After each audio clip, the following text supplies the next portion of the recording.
Au commencement était la parole était avec Dieu, et la parole était Dieu. Elle était au commencement avec Dieu. Toutes choses ont été faites par elle, et rien de ce qui a été fait, n'a été fait sans elle. En elle était la vie, et la vie était la lumière des hommes. Et la lumière lui dans les ténèbres, et les ténèbres ne l'ont point reçue. Il y eut un homme, appelé Jean, qui fut envoyé de Dieu. Il vint pour être témoin, pour rendre témoignage à la lumière, afin que tout crussent par lui. Il n'était pas la lumière, mais il était envoyé pour rendre témoignage à la lumière. La véritable lumière qui éclaire tout homme était venue dans le monde. Elle était dans le monde, et le monde a été fait par elle, mais lui le monde ne l'a pas connu. Il est venu chez les siens, et les siens ne l'ont point reçu. Mais à tous ceux qui l'ont reçu, il leur a donné le droit d'être faits enfants de Dieu, savoir, à ceux qui croient en son nom, qui ne sont point nés du sang,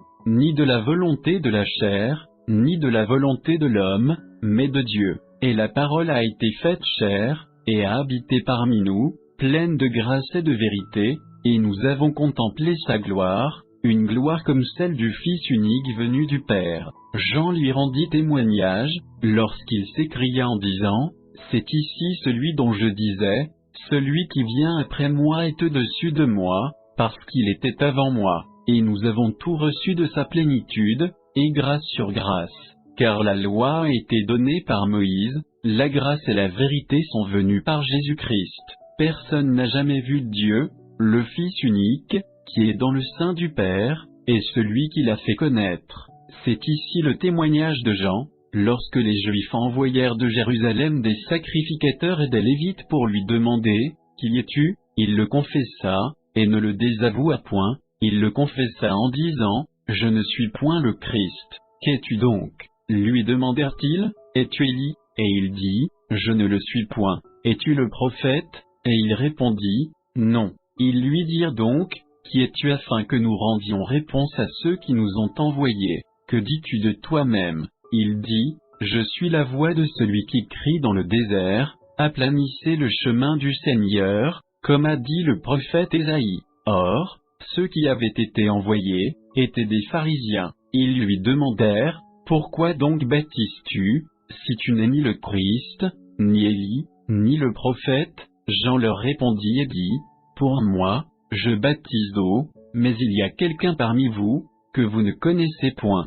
C'est celui qui vient après moi et qui est au-dessus de moi, et je ne suis pas digne de délier la courroie de ses souliers. » Ces choses se passèrent à Bethabara, au-delà du Jourdain, où Jean baptisait. Le lendemain, Jean vit Jésus qui venait à lui, et il dit, « Voici l'agneau de Dieu, qui ôte le péché du monde. C'est celui dont je disais, il vient après moi un homme qui est au-dessus de moi, car il était avant moi. Et pour moi, je ne le connaissais pas, mais je suis venu baptiser d'eau, afin qu'il soit manifesté à Israël. » Jean rendit encore ce témoignage, disant, « J'ai vu l'Esprit descendre du ciel comme une colombe, et il s'est arrêté sur lui. Pour moi, je ne le connaissais pas, mais celui qui m'a envoyé baptiser d'eau, m'a dit, « Celui sur qui tu verras l'Esprit descendre et s'arrêter, c'est celui qui baptise du Saint-Esprit. » Et j'ai vu, et j'ai rendu témoignage que c'est lui qui est le Fils de Dieu. Le lendemain, Jean était encore là avec 2 de ses disciples, et voyant Jésus qui marchait, il dit, « Voilà l'agneau de Dieu. » Et les 2 disciples l'ayant entendu parler ainsi, suivirent Jésus. Jésus s'étant retourné et voyant qu'ils le suivaient, leur dit, « Que cherchez-vous » Ils lui répondirent, « Rabbi,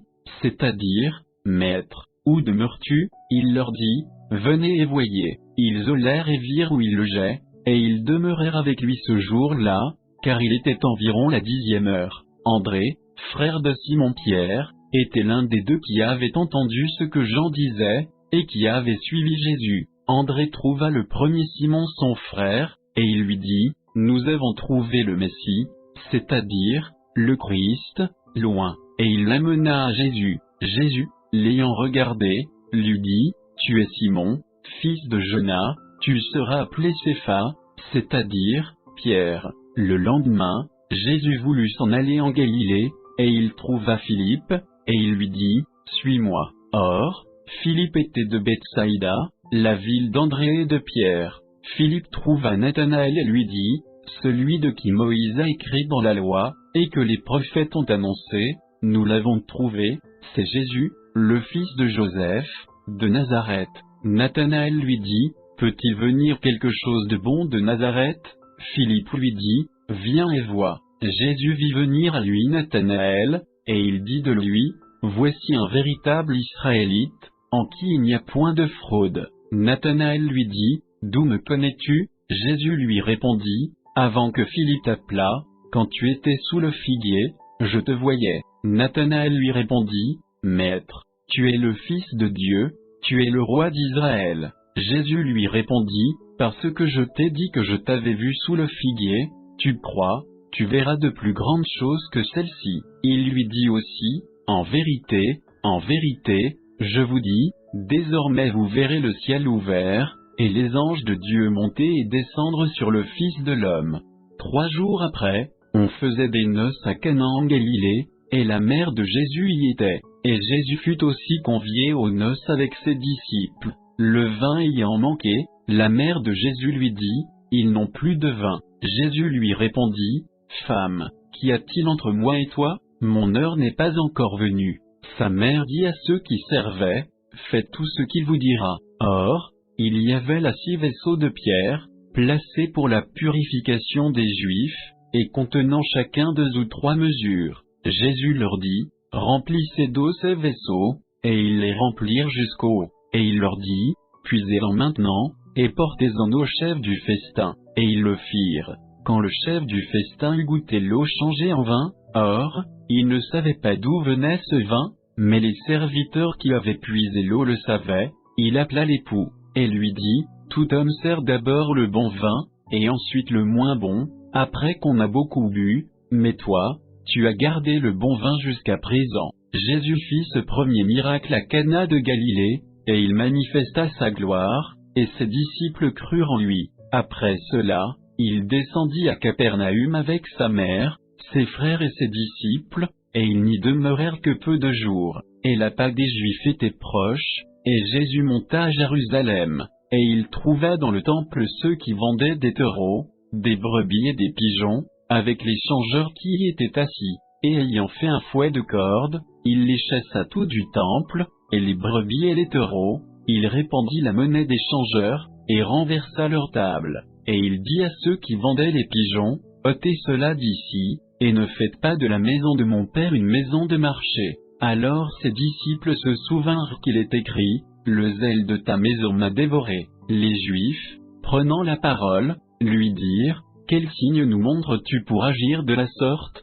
Jésus répondit et leur dit, abattez ce temple, et je le relèverai dans 3 jours. Les Juifs lui dirent, on a été 46 ans à bâtir ce temple, et tu le relèveras dans 3 jours? Mais il parlait du temple de son corps. Après donc qu'il fut ressuscité des morts, ses disciples se souvinrent qu'il leur avait dit cela, et ils crurent à l'écriture et à cette parole que Jésus avait dite. Pendant qu'il était à Jérusalem, à la fête de Pâques, plusieurs crurent en son nom, voyant les miracles qu'il faisait. Mais Jésus ne se fiait point à eux, parce qu'il les connaissait tous, et qu'il n'avait pas besoin qu'on lui rendît témoignage d'aucun homme, car il savait de lui-même ce qui était dans l'homme.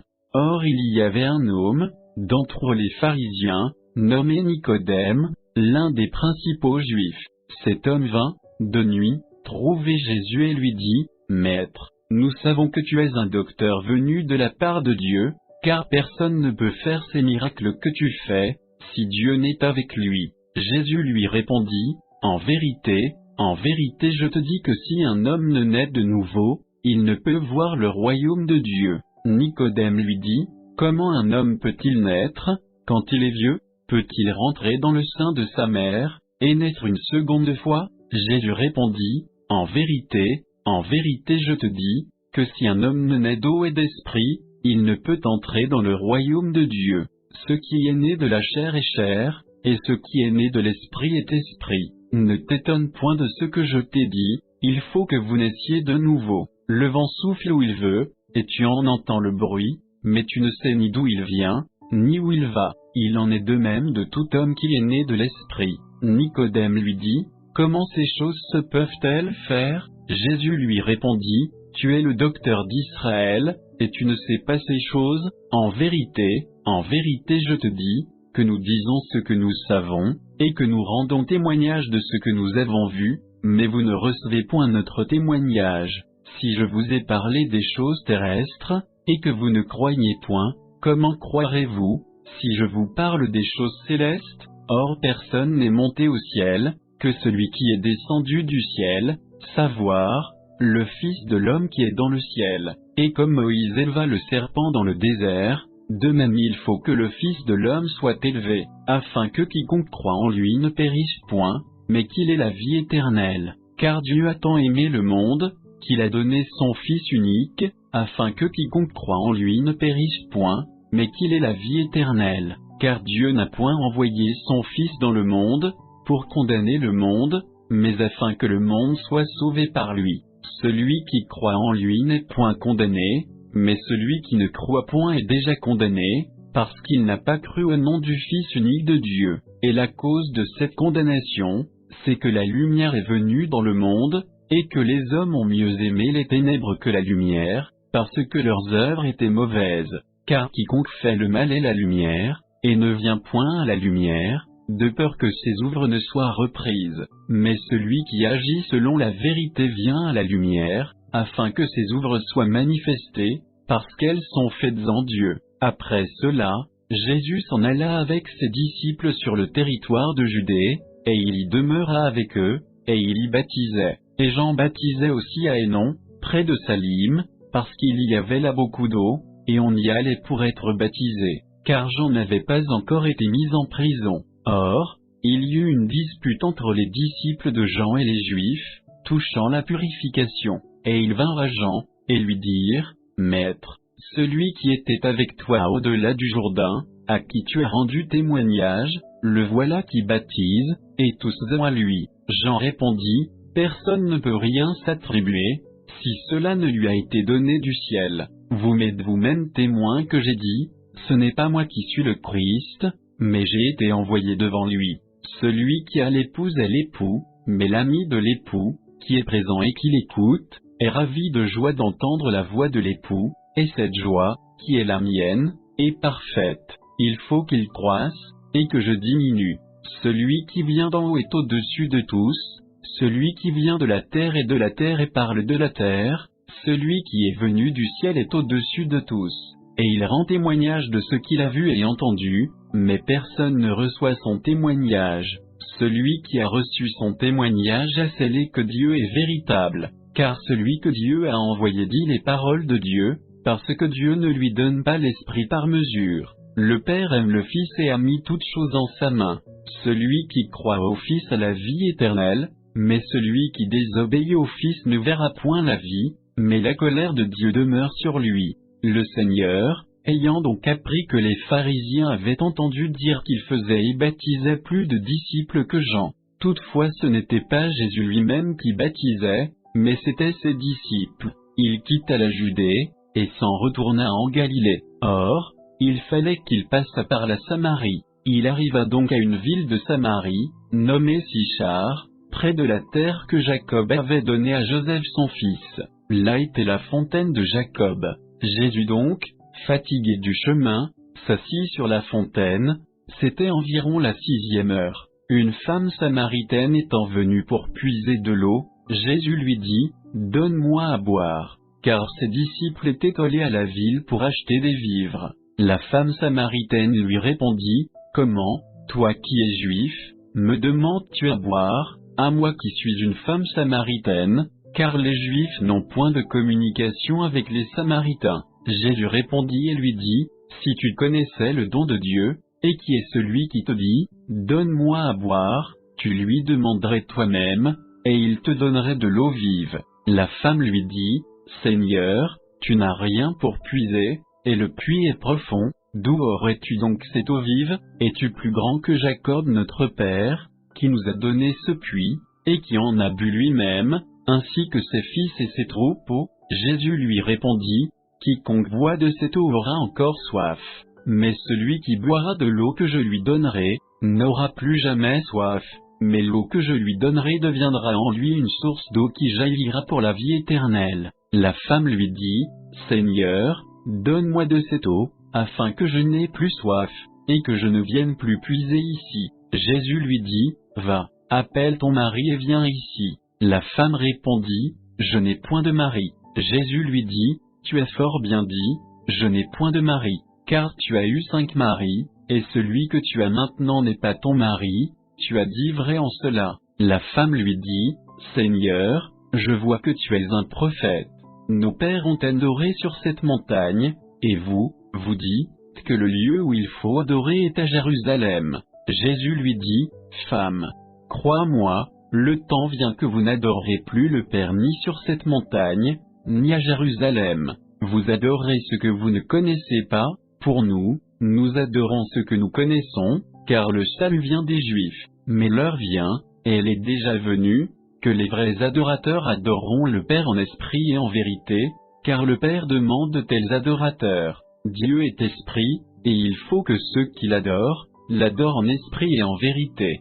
Cette femme lui répondit, je sais que le Messie, celui qu'on appelle Christ, doit venir, quand il sera venu, il nous annoncera toutes choses. Jésus lui dit, je le suis, moi qui te parle. Sur cela ses disciples arrivèrent, et ils furent surpris de ce qu'il parlait avec une femme, néanmoins aucun ne lui dit, que demandes-tu ou, pourquoi parles-tu avec elle? Alors la femme laissa sa cruche, et s'en alla à la ville, et dit aux gens, venez voir un homme qui m'a dit tout ce que j'ai fait, ne serait-ce point le Christ? Ils sortirent donc de la ville, et vinrent vers lui. Cependant, ses disciples le priant, lui disaient, Maître, mange. Mais il leur dit, j'ai à manger une nourriture que vous ne connaissez pas. Les disciples se disaient donc l'un à l'autre, quelqu'un lui aurait-il apporté à manger? Jésus leur dit, ma nourriture est de faire la volonté de celui qui m'a envoyé, et d'accomplir son œuvre. Ne dites-vous pas qu'il y a encore 4 mois jusqu'à la moisson? Voici, je vous le dis, levez vos yeux, et regardez les campagnes qui blanchissent déjà pour la moisson. Celui qui moissonne reçoit un salaire et recueille du fruit pour la vie éternelle, afin que celui qui sème se réjouisse aussi avec celui qui moissonne. Car en ceci, cette parole est vraie, autre est le semeur, et autre le moissonneur. Je vous ai envoyé moissonner où vous n'avez pas travaillé, d'autres ont travaillé, et vous êtes entrés dans leur travail. Or, plusieurs Samaritains de cette ville accrurent en lui, à cause de la parole de la femme qui avait rendu ce témoignage, il m'a dit tout ce que j'ai fait. Les Samaritains étant donc venus vers lui, le prièrent de demeurer chez eux, et il y demeura 2 jours, et un plus grand nombre crurent à cause de sa prédication. Et il disait à la femme, ce n'est plus à cause de ton récit, que nous croyons, car nous avons entendu nous-mêmes, et nous savons que celui-ci est véritablement le Sauveur du monde, le Christ. 2 jours après, il partit de là, et s'en alla en Galilée, car Jésus lui-même avait déclaré qu'un prophète n'est point honoré dans son pays. Lors donc qu'il fut arrivé en Galilée, il fut bien reçu des Galiléens, qui avaient vu tout ce qu'il avait fait à Jérusalem à la fête, car ils étaient aussi allés à la fête. Jésus vint donc de nouveau à Cana en Galilée, où il avait changé l'eau en vin. Or, il y avait à Capernaüm un seigneur de la cour, dont le fils était malade. Cet homme, ayant appris que Jésus était venu de Judée en Galilée, s'en alla vers lui et le pria de descendre pour guérir son fils, car il allait mourir. Jésus lui dit, si vous ne voyez point de signes et de miracles, vous ne croiriez point. Ce seigneur de la cour lui dit, Seigneur, descends, avant que mon enfant ne meure. Jésus lui dit, va, ton fils vit. Cet homme crut ce que Jésus lui avait dit, et s'en alla. Et comme il descendait, ses serviteurs vinrent au-devant de lui, et lui annoncèrent cette nouvelle, ton fils vit. Il leur demanda à quelle heure il s'était trouvé mieux, et ils lui dirent, hier, à la 7e heure, la fièvre le quitta, et le père reconnut que c'était à cette heure-là que Jésus lui avait dit, ton fils vit, et il crut, lui et toute sa maison. Jésus fit ce second miracle à son retour de Judée en Galilée. Après cela, venait une fête des Juifs, et Jésus monta à Jérusalem. Or, il y a à Jérusalem, près de la porte des brebis, un réservoir, appelé en hébreu Bethesda, qui a 5 portiques. Là étaient couchés un grand nombre de malades, d'aveugles, de boiteux et de paralytiques qui attendaient le mouvement de l'eau, car un ange descendait, à un certain moment, dans le réservoir, et troublait l'eau. Le premier donc qui entrait, après que l'eau avait été troublée, était guéri, de quelque maladie qu'il fût atteint. Or, il y avait là un homme qui était malade depuis 38 ans. Jésus le voyant couché, et sachant qu'il était déjà malade depuis longtemps, lui dit, « Veux-tu être guéri ?» Le malade lui répondit, « Seigneur, je n'ai personne pour me jeter dans le réservoir quand l'eau est troublée, et, pendant que j'y vais, un autre y descend avant moi. » Jésus lui dit, « Lève-toi, emporte ton lit, et marche. » Et aussitôt l'homme fut guéri, et il prit son lit, et marcha. Or, ce jour-là était un sabbat. Les Juifs disaient donc à celui qui avait été guéri, « C'est le sabbat, il ne t'est pas permis d'emporter ton lit. » Il leur répondit, « Celui qui m'a guéri, m'a dit, emporte ton lit, et marche. » Ils lui demandèrent donc, « Qui est cet homme qui t'a dit, emporte ton lit, et marche ?» Mais celui qui avait été guéri ne savait qui c'était, car Jésus s'était retiré secrètement, parce qu'il y avait foule en ce lieu-là. Après cela, Jésus le trouva dans le temple, et lui dit, « Voilà, tu as été guéri, ne pêche plus, de peur qu'il ne t'arrive quelque chose de pire. » Cet homme s'en alla et rapporta aux Juifs que c'était Jésus qui l'avait guéri. À cause de cela, les Juifs poursuivaient Jésus, et cherchaient à le faire mourir, parce qu'il avait fait cela le jour du sabbat. Mais Jésus leur dit, « Mon Père travaille jusqu'à maintenant, et je travaille aussi. » À cause de cela, les Juifs cherchaient encore plus à le faire mourir, non seulement parce qu'il violait le sabbat, mais encore parce qu'il appelait Dieu son propre Père, se faisant lui-même égal à Dieu. Jésus prenant la parole, leur dit, « En vérité je vous dis, que le Fils ne peut rien faire de lui-même, à moins qu'il ne le voie faire au Père, car tout ce que le Père fait, le Fils aussi le fait pareillement, car le Père aime le Fils, et lui montre tout ce qu'il fait, et il lui montrera des œuvres plus grandes que celles-ci, afin que vous soyez dans l'admiration, car, comme le Père ressuscite les morts et donne la vie, de même aussi le Fils donne la vie à ceux qu'il veut. Le Père ne juge personne, mais il a donné au Fils tout le jugement, afin que tout honore le Fils, comme ils honorent le Père. Celui qui n'honore pas le Fils n'honore pas le Père qui l'a envoyé. En vérité je vous dis, que celui qui écoute ma parole, et qui croit à celui qui m'a envoyé, a la vie éternelle, et il ne vient point en jugement, mais il est passé de la mort à la vie. En vérité je vous le dis, le temps vient, et il est déjà venu, que les morts entendront la voix du Fils de Dieu, et que ceux qui l'auront entendu vivront.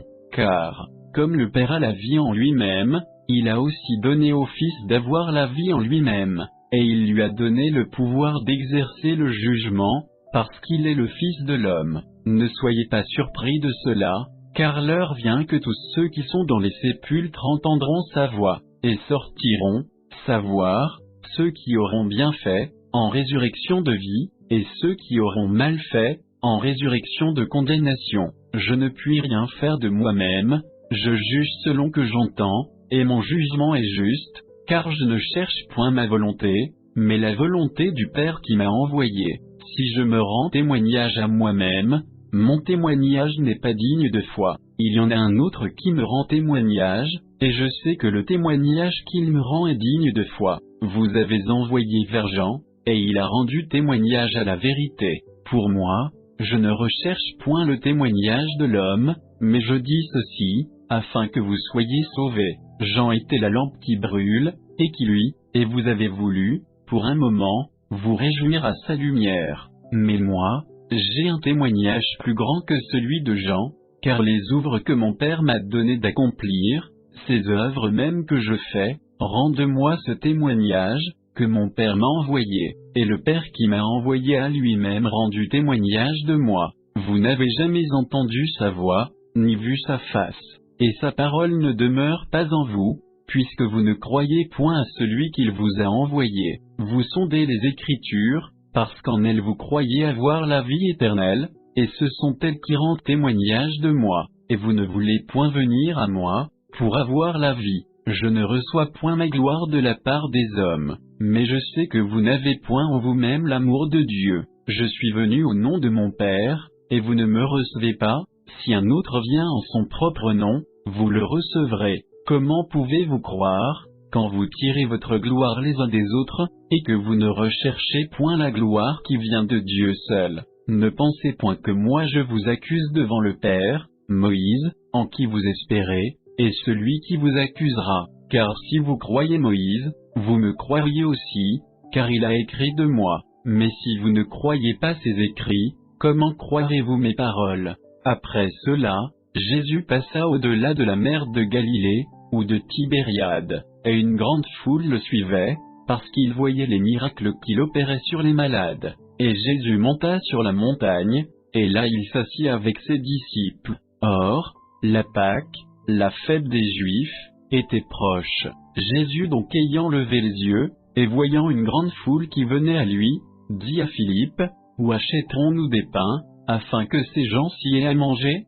Or, il disait cela pour l'éprouver, car il savait ce qu'il devait faire.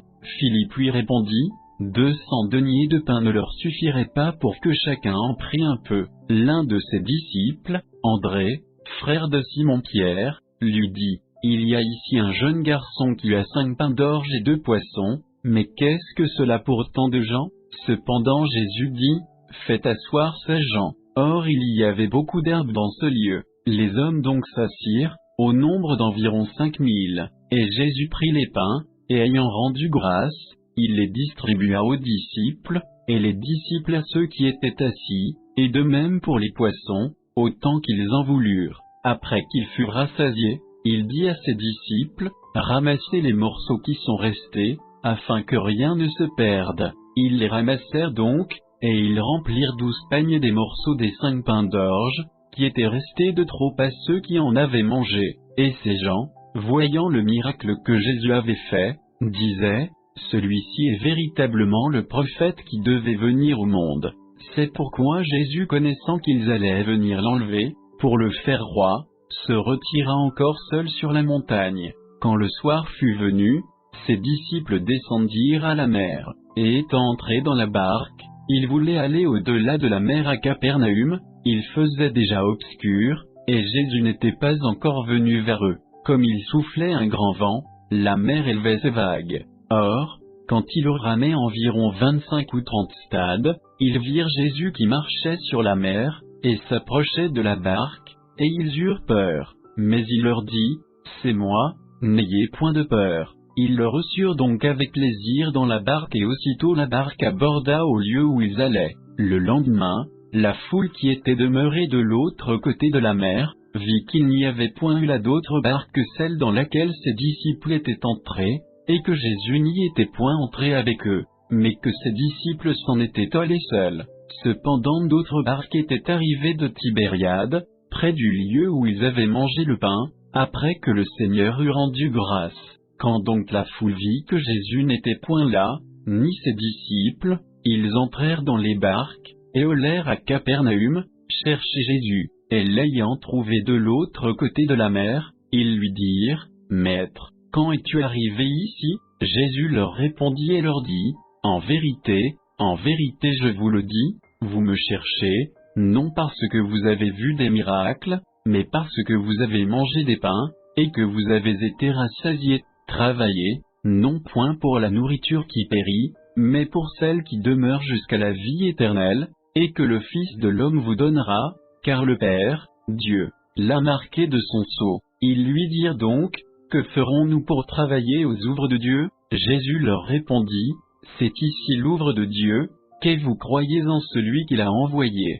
Alors ils lui dirent, quel miracle fais-tu donc, que nous le voyons et que nous croyions en toi? Quelle œuvre fais-tu? Nos pères ont mangé la manne dans le désert, selon qu'il est écrit, il leur a donné à manger le pain du ciel. Et Jésus leur dit, en vérité je vous le dis, Moïse ne vous a point donné le pain du ciel, mais mon Père vous donne le vrai pain du ciel. Car le pain de Dieu est celui qui est descendu du ciel, et qui donne la vie au monde. Ils lui dirent, Seigneur, donne-nous toujours de ce pain-là. Et Jésus leur répondit, je suis le pain de vie, celui qui vient à moi n'aura jamais faim, et celui qui croit en moi n'aura jamais soif. Mais je vous l'ai dit, vous m'avez vu, et vous ne croyez point. Tout ce que le Père me donne viendra à moi, et je ne mettrai point dehors celui qui vient à moi, car je suis descendu du ciel, pour faire, non ma volonté, mais la volonté de celui qui m'a envoyé. Or c'est ici la volonté du Père qui m'a envoyé, que je ne perde aucun de ceux qu'il m'a donnés, mais que je les ressuscite au dernier jour. C'est ici la volonté de celui qui m'a envoyé, que quiconque contemple le Fils et croit en lui, ait la vie éternelle, et je le ressusciterai au dernier jour. Les Juifs murmuraient donc contre lui parce qu'il disait, je suis le pain descendu du ciel. Et il disait, n'est-ce pas là Jésus, le fils de Joseph, dont nous connaissons le père et la mère? Comment donc dit-il, je suis descendu du ciel? Jésus répondit et leur dit, ne murmurez point entre vous, personne ne peut venir à moi, si le Père qui m'a envoyé ne l'attire, et je le ressusciterai au dernier jour. Il est écrit dans les prophètes, ils seront tous enseignés de Dieu. Quiconque a écouté le Père et a été instruit par lui, vient à moi. Ce n'est pas que personne ait vu le Père, si ce n'est celui qui vient de Dieu, celui-là a vu le Père. En vérité je vous le dis, celui qui croit en moi a la vie éternelle. Je suis le pain de vie. Vos pères ont mangé la manne dans le désert, et ils sont morts. C'est ici le pain qui est descendu du ciel, afin que celui qui en mange ne meure point. Je suis le pain vivant, qui est descendu du ciel. Si quelqu'un mange de ce pain, il vivra éternellement, et le pain que je donnerai, c'est ma chair. Je la donnerai pour la vie du monde. Les Juifs disputaient donc entre eux, disant, comment cet homme peut-il donner sa chair à manger? Jésus leur dit, en vérité je vous le dis, si vous ne mangez la chair du Fils de l'homme, et si vous ne buvez son sang, vous n'aurez point la vie en vous-même. Celui qui mange ma chair et qui boit mon sang, a la vie éternelle, et je le ressusciterai au dernier jour. Car ma chair est véritablement une nourriture, et mon sang est véritablement un breuvage. Celui qui mange ma chair et qui boit mon sang, demeure en moi, et moi en lui. Comme le Père, qui est vivant, m'a envoyé, et que je vis par le Père, ainsi celui qui me mange vivra par moi. C'est ici le pain qui est descendu du ciel. Ce n'est pas comme vos pères qui ont mangé la manne, et ils sont morts. Celui qui mangera ce pain vivra éternellement. Jésus dit ces choses, enseignant dans la synagogue à Capernaum. Plusieurs de ses disciples l'ayant entendu, dirent, cette parole est dure, qui peut l'écouter? Mais Jésus, sachant en lui-même que ses disciples murmuraient de cela, leur dit, ceci vous scandalise-t-il? Que sera-ce donc si vous voyez le Fils de l'homme monter où il était auparavant? C'est l'esprit qui vivifie, la chair ne sert de rien. Les paroles que je vous dis sont esprit et vie. Mais il y en a parmi vous qui ne croient point. Car Jésus savait dès le commencement qui étaient ceux qui ne croyaient pas, et qui était celui qui le trahirait. Et il disait, c'est à cause de cela que je vous ai dit, que personne ne peut venir à moi, si cela ne lui a été donné par mon Père. Dès lors plusieurs de ses disciples se retirèrent, et n'allaient plus avec lui. Jésus dit donc aux 12, et vous, ne voulez-vous point aussi vous en aller? Simon-Pierre lui répondit, Seigneur, à qui irons-nous? Tu as les paroles de la vie éternelle, et nous avons cru, et nous avons connu que tu es le Christ, le Fils du Dieu vivant. Jésus leur répondit, ne vous ai-je pas choisi, vous 12 et l'un de vous est un démon. Or, il parlait de Judas l'Iscariote, fils de Simon, car celui-ci devait le trahir, lui, l'un des 12. Après ces choses, Jésus parcourait la Galilée, car il ne voulait pas demeurer en Judée, parce que les Juifs cherchaient à le faire mourir. Or, la fête des Juifs, appelée des tabernacles, approchait, et ses frères lui dirent, pars d'ici, et va en Judée, afin que tes disciples voient aussi les œuvres que tu fais, car personne ne fait rien en cachette, quand il cherche à être connu.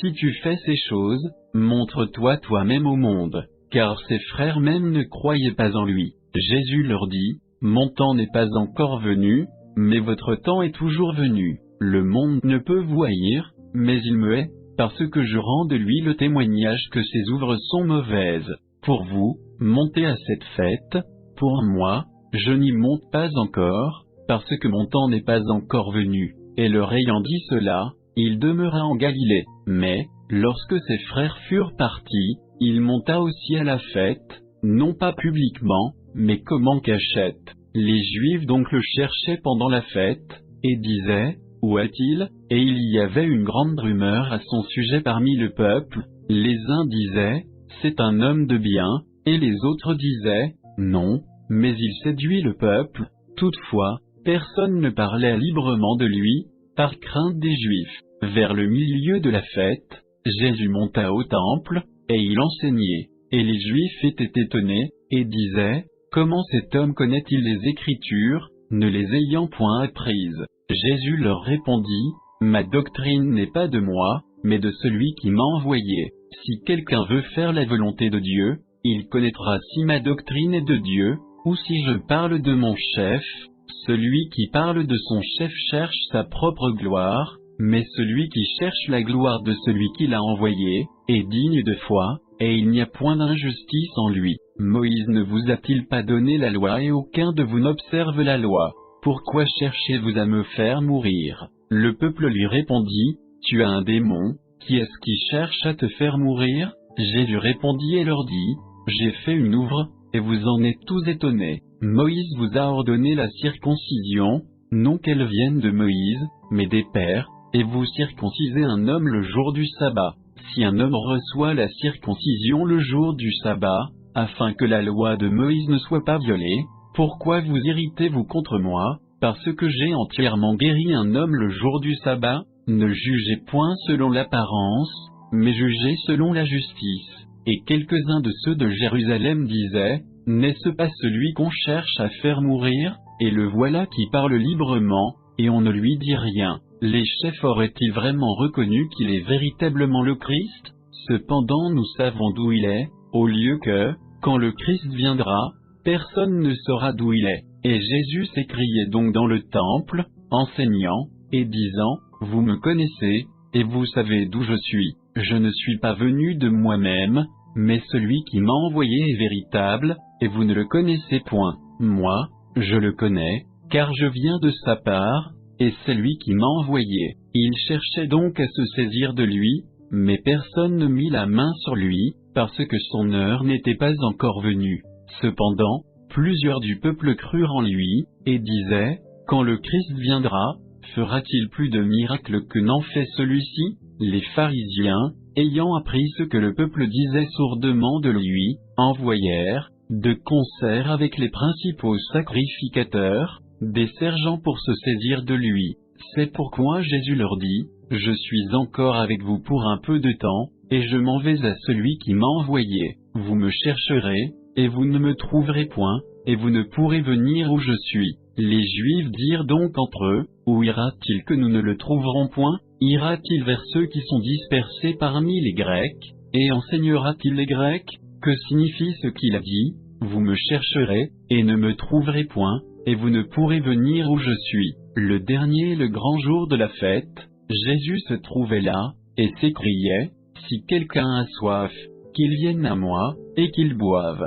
Celui qui croit en moi, des fleuves d'eau vive couleront de son sein, comme dit l'Écriture. » Or, il dit cela de l'Esprit que devaient recevoir ceux qui croiraient en lui, car le Saint-Esprit n'avait pas encore été donné, parce que Jésus n'était pas encore glorifié. Plusieurs de la foule, ayant entendu ces paroles, disaient, « Celui-ci est véritablement le prophète. » D'autres disaient, « C'est le Christ. » Et d'autres disaient, « Mais le Christ vient-il de Galilée? L'Écriture ne dit-elle pas que le Christ sort de la postérité de David, et du bourg de Bethléem d'où était David? » Le peuple était donc partagé à son sujet, et quelques-uns d'entre eux voulaient le saisir, mais personne ne mit la main sur lui. Les sergents retournèrent donc vers les principaux sacrificateurs et les pharisiens, qui leur dirent, « Pourquoi ne l'avez-vous pas amené ?» Les sergents répondirent, « Jamais homme n'a parlé comme cet homme. » Les pharisiens leur dirent, « Avez-vous aussi été séduits? Y a-t-il quelqu'un des chefs ou des pharisiens qui ait cru en lui? » Mais cette populace, qui n'entend point la loi, est exécrable. Nicodème, celui qui était venu de nuit vers Jésus, et qui était l'un d'entre eux, leur dit, « Notre loi condamne-t-elle un homme sans l'avoir entendu auparavant, et sans savoir ce qu'il a fait ?» Ils lui répondirent, « Es-tu aussi galiléen? Examine, et vois qu'aucun prophète n'est sorti de la Galilée. » Et chacun s'en alla dans sa maison.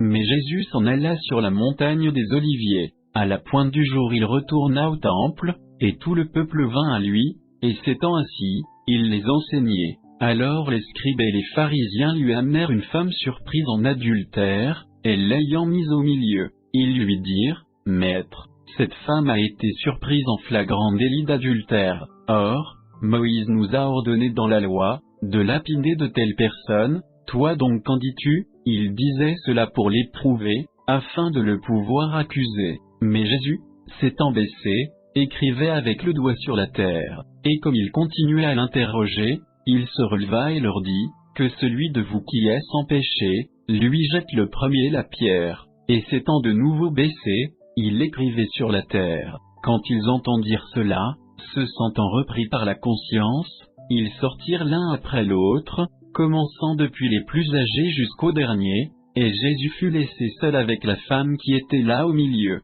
Alors Jésus s'étant relevé, et ne voyant personne que la femme, lui dit, « Femme, où sont tes accusateurs? Personne ne t'a-t-il condamné ?» Elle dit, « Personne, Seigneur. » Jésus lui dit, « Je ne te condamne pas non plus, va et ne pêche plus. » Jésus parla encore au peuple, et dit, « Je suis la lumière du monde.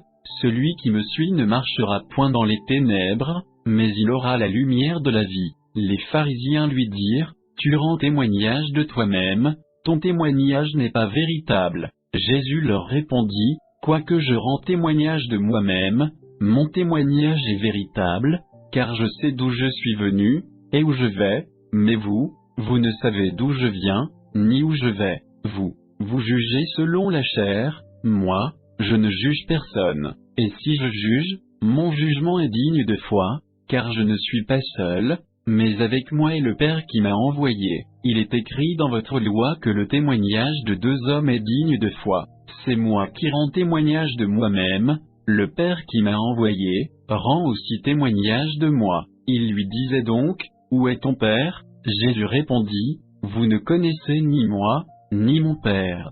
Si vous me connaissiez, vous connaîtriez aussi mon Père. Jésus dit ces paroles dans le lieu où était le trésor, enseignant dans le temple, et personne ne se saisit de lui, parce que son heure n'était pas encore venue. Jésus leur dit encore, je m'en vais, et vous me chercherez, et vous mourrez dans votre péché, vous ne pouvez venir où je vais. Les Juifs disaient donc, se tuera-t-il lui-même, puisqu'il dit, vous ne pouvez venir où je vais, et il leur dit, vous êtes d'en bas, moi, je suis d'en haut, vous êtes de ce monde, moi, je ne suis pas de ce monde.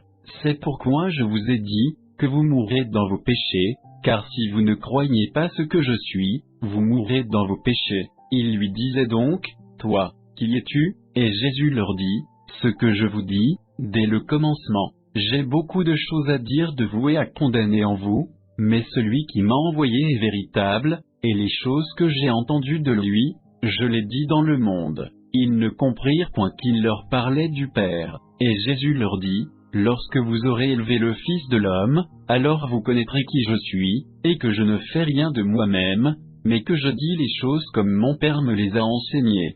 Celui qui m'a envoyé est avec moi, et le Père ne m'a point laissé seul, parce que je fais toujours ce qui lui est agréable. Comme Jésus disait ces choses, plusieurs crurent en lui. Jésus dit donc aux Juifs qui avaient cru en lui, si vous demeurez dans ma parole, vous êtes véritablement mes disciples, et vous connaîtrez la vérité, et la vérité vous affranchira. Ils lui répondirent, nous sommes la postérité d'Abraham, et nous n'avons jamais été esclaves de personne, comment donc dis-tu, vous serez affranchis? Jésus leur répondit, en vérité je vous dis, que quiconque s'adonne au péché, est esclave du péché. Or, l'esclave ne demeure pas toujours dans la maison, mais le Fils y demeure toujours.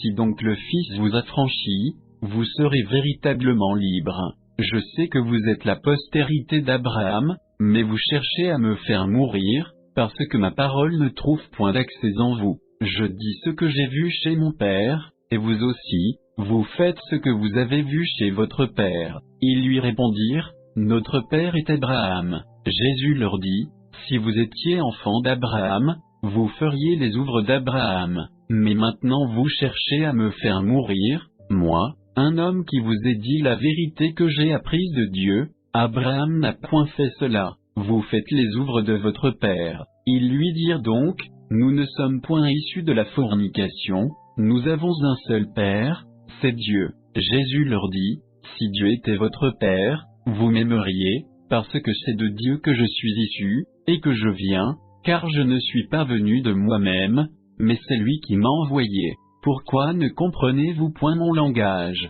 C'est parce que vous ne pouvez écouter ma parole. Le père dont vous êtes issus, c'est le diable, et vous voulez accomplir les désirs de votre père. Il a été meurtrier dès le commencement, et il n'a point persisté dans la vérité, parce qu'il n'y a pas de vérité en lui. Lorsqu'il dit le mensonge, il parle de son propre fond, car il est menteur, et le père du mensonge. Mais parce que je dis la vérité, vous ne me croyez point. Qui de vous me convaincra de péché? Et si je dis la vérité, pourquoi ne me croyez-vous pas? Celui qui est de Dieu, écoute les paroles de Dieu.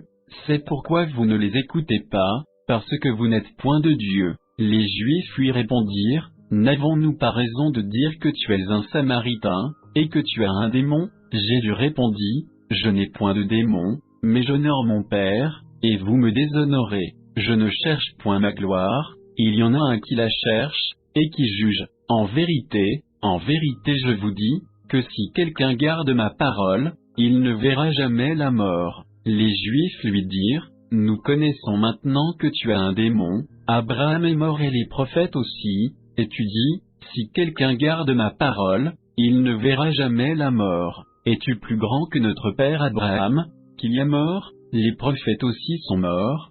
Qui prétends-tu être? Jésus répondit, Si je me glorifie moi-même, ma gloire n'est rien, c'est mon Père qui me glorifie, lui, dont vous dites qu'il est votre Dieu. Cependant, vous ne l'avez point connu, mais moi, je le connais, et si je disais que je ne le connais pas, je serais un menteur comme vous, mais je le connais et je garde sa parole. Abraham votre père a tressailli de joie de ce qu'il verrait mon jour, et il l'a vu, et il s'est réjoui. Les Juifs lui dirent, Tu n'as pas encore 50 ans, et tu as vu Abraham. Jésus leur dit, en vérité, je vous le dis, avant qu'Abraham fût, je suis. Alors ils prirent des pierres pour les jeter contre lui, mais Jésus se cacha et sortit du temple, passant au milieu d'eux, et ainsi il s'en alla. Comme Jésus passait, il vit un homme aveugle dès sa naissance, et ses disciples lui demandèrent, Maître, qui a péché, celui-ci ou ses parents, qu'il soit né aveugle? Jésus répondit, Ce n'est pas que celui-ci ou ses parents aient péché, mais c'est afin que les œuvres de Dieu soient manifestées en lui. Pendant qu'il est jour, il faut que je fasse les œuvres de celui qui m'a envoyé. La nuit vient, dans laquelle personne ne peut travailler. Pendant que je suis dans le monde, je suis la lumière du monde. Ayant dit cela, il cracha à terre, et fit de la boue avec sa salive, et il oignit de cette boue les yeux de l'aveugle, et il lui dit, Va, et te lave au réservoir de Siloé, ce qui signifie envoyer. Il y alla donc et se lava, et il s'en alla voyant clair. Or, les voisins et ceux qui avaient vu auparavant qu'il était aveugle, disaient, N'est-ce pas là celui qui se tenait assis, et qui demandait l'aumône? Les uns disaient, C'est lui, d'autres, il lui ressemble, lui disaient, C'est moi-même. Ils lui dirent donc, Comment tes yeux ont-ils été ouverts? Il répondit, Un homme qu'on appelle Jésus a fait de la boue, et en a oint mes yeux, et m'a dit, Va au réservoir de Siloé, et t'y lave. Je suis donc le accent aigu, et me suis lavé, et je vois. Ils lui dirent, Où est cet homme? Il dit, Je ne sais. Ils amenèrent aux pharisiens celui qui avait été aveugle. Or, c'était le jour du sabbat que Jésus avait fait de la boue, et lui avait ouvert les yeux. Les pharisiens lui demandaient donc aussi comment il avait recouvré la vue. Et il leur dit, Il m'a mis de la boue sur les yeux, et je me suis lavé, et je vois. Alors quelques-uns des pharisiens disaient, Cet homme n'est point de Dieu, puisqu'il ne garde pas le sabbat. D'autres disaient, comment un homme méchant peut-il faire de tels miracles? Et ils étaient divisés entre eux. Ils dirent de nouveau à l'aveugle, et toi, que dis-tu de lui, de ce qu'il t'a ouvert les yeux? Il répondit, c'est un prophète. Mais les Juifs ne crurent point que cet homme eût été aveugle, et qu'il recouvrait la vue, jusqu'à ce qu'ils eussent fait venir ses parents. Et ils les interrogèrent en disant, est-ce là votre fils, qu'est-vous dit être né aveugle? Comment donc voit-il maintenant? Ses parents répondirent, nous savons que c'est notre fils, et qu'il est né aveugle, mais nous ne savons comment il voit maintenant, et nous ignorons qu'il lui a ouvert les yeux. Il a de l'âge, interrogez-le, il parlera lui-même de ce qui le concerne. Ses parents dirent cela, parce qu'ils craignaient les Juifs, car les Juifs avaient déjà arrêté, que si quelqu'un reconnaissait Jésus pour le Christ, il serait chassé de la synagogue. C'est pour cela que ses parents répondirent, il a de l'âge, interrogez-le. Ils appelèrent donc pour la seconde fois l'homme qui avait été aveugle, et lui dirent, donne gloire à Dieu, nous savons que cet homme est un pécheur. Il répondit, je ne sais si c'est un pécheur, je sais une chose, c'est que j'étais aveugle, et que maintenant je vois. Ils dirent encore, que t'a-t-il fait, comment t'a-t-il ouvert les yeux? Il leur répondit, je vous l'ai déjà dit, et ne l'avez-vous pas écouté? Pourquoi voulez-vous l'entendre de nouveau? Voulez-vous aussi devenir ses disciples? Alors ils l'injurièrent, et dirent, c'est toi qui es son disciple, pour nous, nous sommes disciples de Moïse. Nous savons que Dieu a parlé à Moïse, mais pour celui-ci, nous ne savons d'où il est. L'homme répondit, c'est une chose étrange, que vous ne sachiez pas d'où il est, et cependant il m'a ouvert les yeux. Or, nous savons que Dieu n'exauce point les méchants, mais si quelqu'un honore Dieu et fait sa volonté, il l'exauce. On n'a jamais entendu dire que personne ait ouvert les yeux à un aveugle-né. Si celui-ci n'était pas de Dieu, il ne pourrait rien faire. Ils lui répondirent, tu es né tout entier dans le péché, et tu nous enseignes. Et ils le chassèrent. Jésus apprit qu'ils l'avaient chassé, et l'ayant rencontré, il lui dit, crois-tu au Fils de Dieu? Il répondit, qui est-il, Seigneur, afin que je croie en lui? Et Jésus lui dit, tu l'as vu, et c'est lui-même qui te parle. Alors il dit, je crois, Seigneur, et il se prosterna devant lui. Et Jésus dit, je suis venu dans ce monde pour rendre un jugement, afin que ceux qui ne voient point, voient, et que ceux qui voient, deviennent aveugles. Et quelques-uns des pharisiens qui étaient avec lui, entendirent cela et lui dirent, et nous, sommes-nous aussi aveugles? Jésus leur dit, si vous étiez aveugles, vous n'auriez point de péché, mais maintenant vous dites, nous voyons, c'est à cause de cela que votre péché subsiste.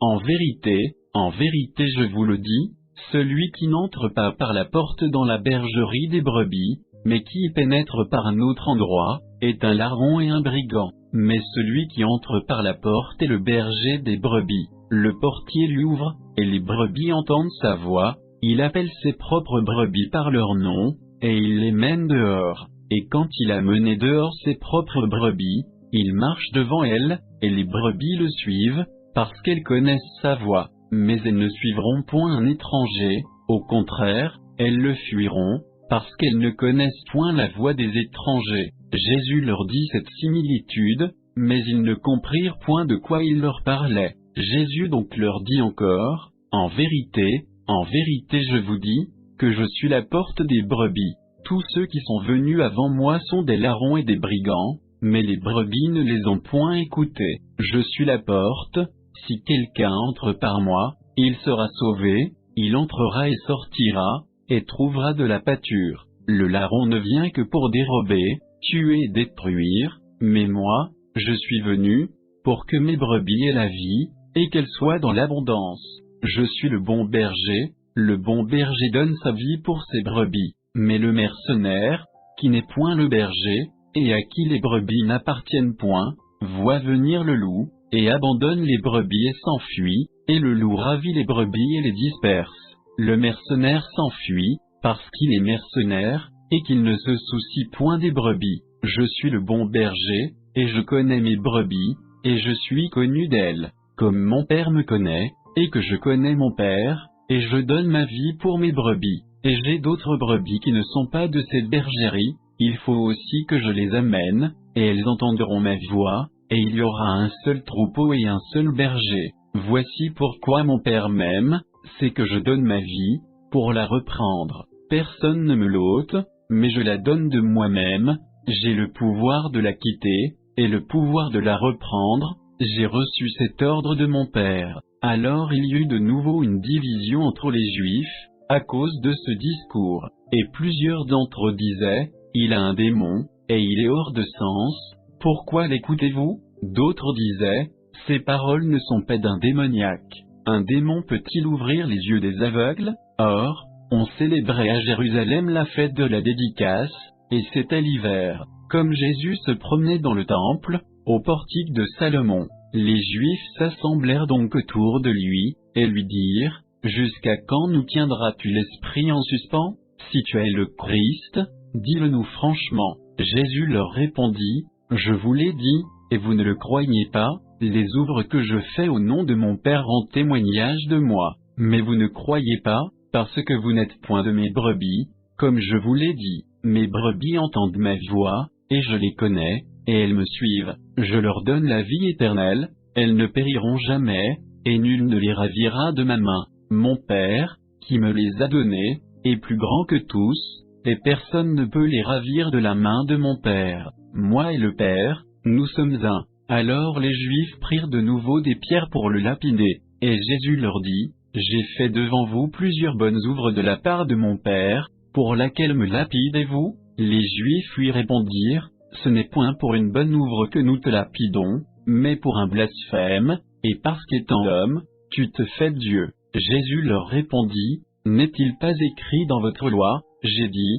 vous êtes des dieux, que ciel a appelé Dieu ceux à qui la parole de Dieu était adressée, et l'écriture ne peut être rejetée. Dites-vous que je blasphème, moi que le Père a sanctifié et qu'il a envoyé dans le monde, parce que j'ai dit, je suis le Fils de Dieu, si je ne fais pas les œuvres de mon Père, ne me croyez point, mais si je les fais, et quand même vous ne me croiriez point, croyez à mes œuvres, afin que vous connaissiez, et que vous croyiez que le Père est en moi, et que je suis en lui. Ils cherchaient donc encore à se saisir de lui, mais il échappa de leurs mains, et il s'en alla de nouveau au-delà du Jourdain, au lieu où Jean avait d'abord baptisé, et il y demeura. Et il vint à lui beaucoup de personnes qui disaient, Jean, il est vrai, n'a fait aucun miracle, mais tout ce que Jean a dit de cet homme-ci est vrai. Et plusieurs crurent en lui en ce lieu-là. Il y avait un homme malade, Lazare de Béthanie, bourg de Marie et de Marthe sa sœur. Marie était celle qui oignit le Seigneur de parfum, et qui assua ses pieds avec ses cheveux, et Lazare, son frère, était malade. Ses sœurs donc envoyèrent dire à Jésus, Seigneur, celui que tu aimes est malade. Jésus, ayant entendu cela, dit, cette maladie n'est point à la mort, mais elle est pour la gloire de Dieu, afin que le Fils de Dieu en soit glorifié. Or, Jésus aimait Marthe, et sa sœur, et Lazare. Néanmoins, quand il eut appris qu'il était malade, il demeura 2 jours dans ce lieu où il était. Puis il dit à ses disciples, retournons en Judée. Les disciples lui dirent, Maître, les Juifs cherchaient naguère à te lapider, et tu retournes de nouveau chez eux. Jésus répondit, n'y a-t-il pas 12 heures au jour? Si quelqu'un marche pendant le jour, il ne bronche point, parce qu'il voit la lumière de ce monde. Mais s'il marche pendant la nuit, il bronche, parce qu'il n'a point de lumière. Il parla ainsi, et après il leur dit, Lazare notre ami dort, mais je vais l'éveiller. Ses disciples lui dirent, Seigneur, s'il dort, il sera guéri. Or, Jésus avait parlé de la mort de Lazare, mais ils crurent qu'il parlait du repos du sommeil. Alors Jésus leur dit ouvertement, Lazare est mort, et je me réjouis à cause de vous, de ce que je n'étais pas là, afin que vous croyiez, mais allons vers lui. Thomas, appelé Didyme, le jumeau, dit aux autres disciples, allons, nous aussi, afin de mourir avec lui. Jésus, étant arrivé, trouva Lazare dans le sépulcre déjà depuis 4 jours. Or, Béthanie était environ à 15 stades de Jérusalem, et plusieurs Juifs étaient venus auprès de Marthe et de Marie, pour les consoler au sujet de leur frère. Quand donc Marthe eut appris que Jésus venait, elle alla au-devant de lui, mais Marie demeurait assise à la maison. Et Marthe dit à Jésus, « Seigneur, si tu eusses été ici, mon frère ne serait pas mort. Mais je sais que, maintenant même, tout ce que tu demanderas à Dieu, Dieu te l'accordera. » Jésus lui dit, « Ton frère ressuscitera. » Marthe lui répondit, « Je sais qu'il ressuscitera à la résurrection, au dernier jour. » Jésus lui dit, « Je suis la résurrection et la vie, celui qui croit en moi vivra, quand même il serait mort, et quiconque vit et croit en moi, ne mourra jamais. Crois-tu cela ?» Elle lui dit, « Oui, Seigneur, je crois que tu es le Christ, le Fils de Dieu, qui devait venir dans le monde. » Quand elle eut dit cela, elle s'en alla et appela Marie, sa sœur, en secret, elle lui dit, « Le Maître est ici, et il t'appelle. » Celle-ci, l'ayant entendu, se leva promptement, et vint vers lui. Or, Jésus n'était pas encore entré dans le bourg, mais il était dans le lieu où Marthe était venue au-devant de lui. Alors les Juifs qui étaient avec Marie dans la maison, et qui la consolaient, voyant qu'elle s'était levée promptement, et qu'elle était sortie, la suivirent, en disant, « Elle va au sépulcre, pour y pleurer. » Dès que Marie fut arrivée au lieu où était Jésus, et qu'elle le vit, elle se jeta à ses pieds et lui dit, « Seigneur, si tu eusses été ici, mon frère ne serait pas mort. » Quand Jésus vit qu'elle pleurait, et que les Juifs venus avec elle pleuraient aussi, il frémit en son esprit, et fut ému. Et il dit, « Où l'avez-vous mis ?» Ils lui répondirent, « Seigneur, viens et vois. » Et Jésus pleura. Sur cela les Juifs disaient, « Voyez comme il l'aimait. » Mais quelques-uns d'entre eux disaient, « Lui qui a ouvert les yeux de l'aveugle, ne pouvait-il pas faire aussi que cet homme ne mourût pas ?» Alors Jésus, frémissant de nouveau en lui-même, vint au sépulcre. C'était une grotte, et on avait mis une pierre dessus. Jésus dit, « ôtez la pierre. » Marthe, sœur du mort, lui dit, « Seigneur, il sent déjà mauvais, car il est là depuis 4 jours. » Jésus lui répondit, « Ne t'ai-je pas dit, que si tu crois, tu verras la gloire de Dieu ?» Ils ôtèrent donc la pierre du lieu où le mort était couché. Et Jésus, élevant les yeux au ciel, dit, « Père, je te rends grâce de ce que tu m'as exaucé. Je savais que tu m'exauces toujours, mais je l'ai dit à cause de ce peuple, qui est autour de moi, afin qu'il croie que tu m'as envoyé. » Quand il eut dit cela, il cria à haute voix, « Lazare, viens dehors. » Et le mort sortit, les mains et les pieds liés de bandes, et le visage enveloppé d'un linge. Jésus leur dit, « Déliez-le, et le laissez aller. » Plusieurs donc d'entre les Juifs qui étaient venus voir Marie, et qui avaient vu ce que Jésus avait fait, crurent en lui. Mais quelques-uns d'entre eux s'en allèrent vers les pharisiens, et leur rapportèrent ce que Jésus avait fait. Alors les principaux sacrificateurs et les pharisiens assemblèrent le Sanhédrin, et dirent, « Que ferons-nous car cet homme fait beaucoup de miracles? Si nous le laissons faire, tout le monde croira en lui, et les Romains viendront, et ils détruiront ce lieu et notre nation. » Mais Caïphe, l'un d'entre eux, qui était souverain sacrificateur de cette année-là, leur dit, « Vous n'y entendez rien, et vous ne considérez pas qu'il nous importe qu'un seul homme meure pour le peuple, et que toute la nation ne périsse pas. » Or, il ne dit pas cela de son propre mouvement, mais, étant souverain sacrificateur cette année-là, il prophétisa que Jésus devait mourir pour la nation, et non seulement pour la nation, mais aussi pour rassembler en un seul corps les enfants de Dieu dispersés. Depuis ce jour-là donc ils délibérèrent afin de le faire mourir.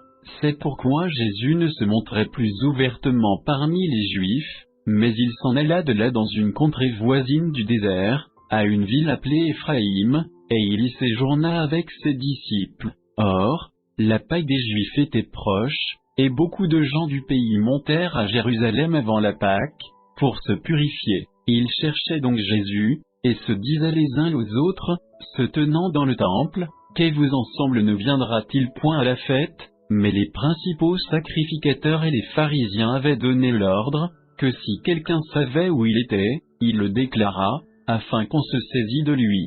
6 jours avant la Pâque, Jésus vint à Béthanie, où était Lazare qui avait été mort, et qu'il avait ressuscité. On lui fit là un souper, et Marthe servait, et Lazare était un de ceux qui étaient à table avec lui. Alors Marie ayant pris une livre de parfum de nard pur, d'un grand prix, en oignit les pieds de Jésus, et les essuya avec ses cheveux, et la maison fut remplie de l'odeur du parfum. Alors Judas l'Iscariote, fils de Simon, l'un de ses disciples, celui qui devait le trahir, dit: Pourquoi n'a-t-on pas vendu ce parfum 300 deniers, pour les donner aux pauvres? Il disait cela, non qu'il se souciât des pauvres, mais parce qu'il était larron, et qu'ayant la bourse, il portait ce qu'on y mettait. Jésus lui dit donc: Laisse-la faire, et la garder ce parfum pour le jour de ma sépulture, car vous aurez toujours des pauvres avec vous, mais vous ne m'aurez pas toujours. Alors une grande multitude de Juifs, ayant su que Jésus était là,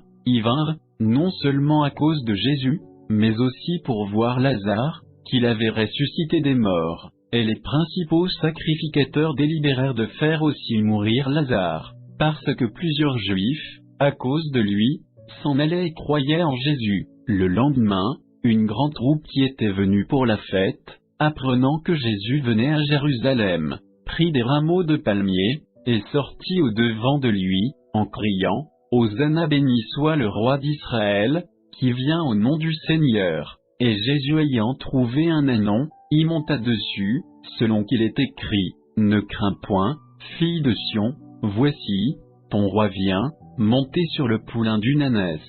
Ses disciples ne comprirent pas cela d'abord, mais quand Jésus fut glorifié, alors ils se souvinrent que ces choses avaient été écrites de lui, et qu'elles lui étaient arrivées. Et la troupe qui était avec lui quand il avait appelé Lazare du sépulcre, et qu'il l'avait ressuscité des morts, lui rendait témoignage. Et c'est aussi parce que le peuple avait appris qu'il avait fait ce miracle, qu'il était le accent aigu au-devant de lui. Les pharisiens dirent donc entre eux: Vous voyez que vous ne gagnez rien, voilà que tout le monde court après lui. Or, il y avait quelques Grecs parmi ceux qui étaient montés pour adorer pendant la fête.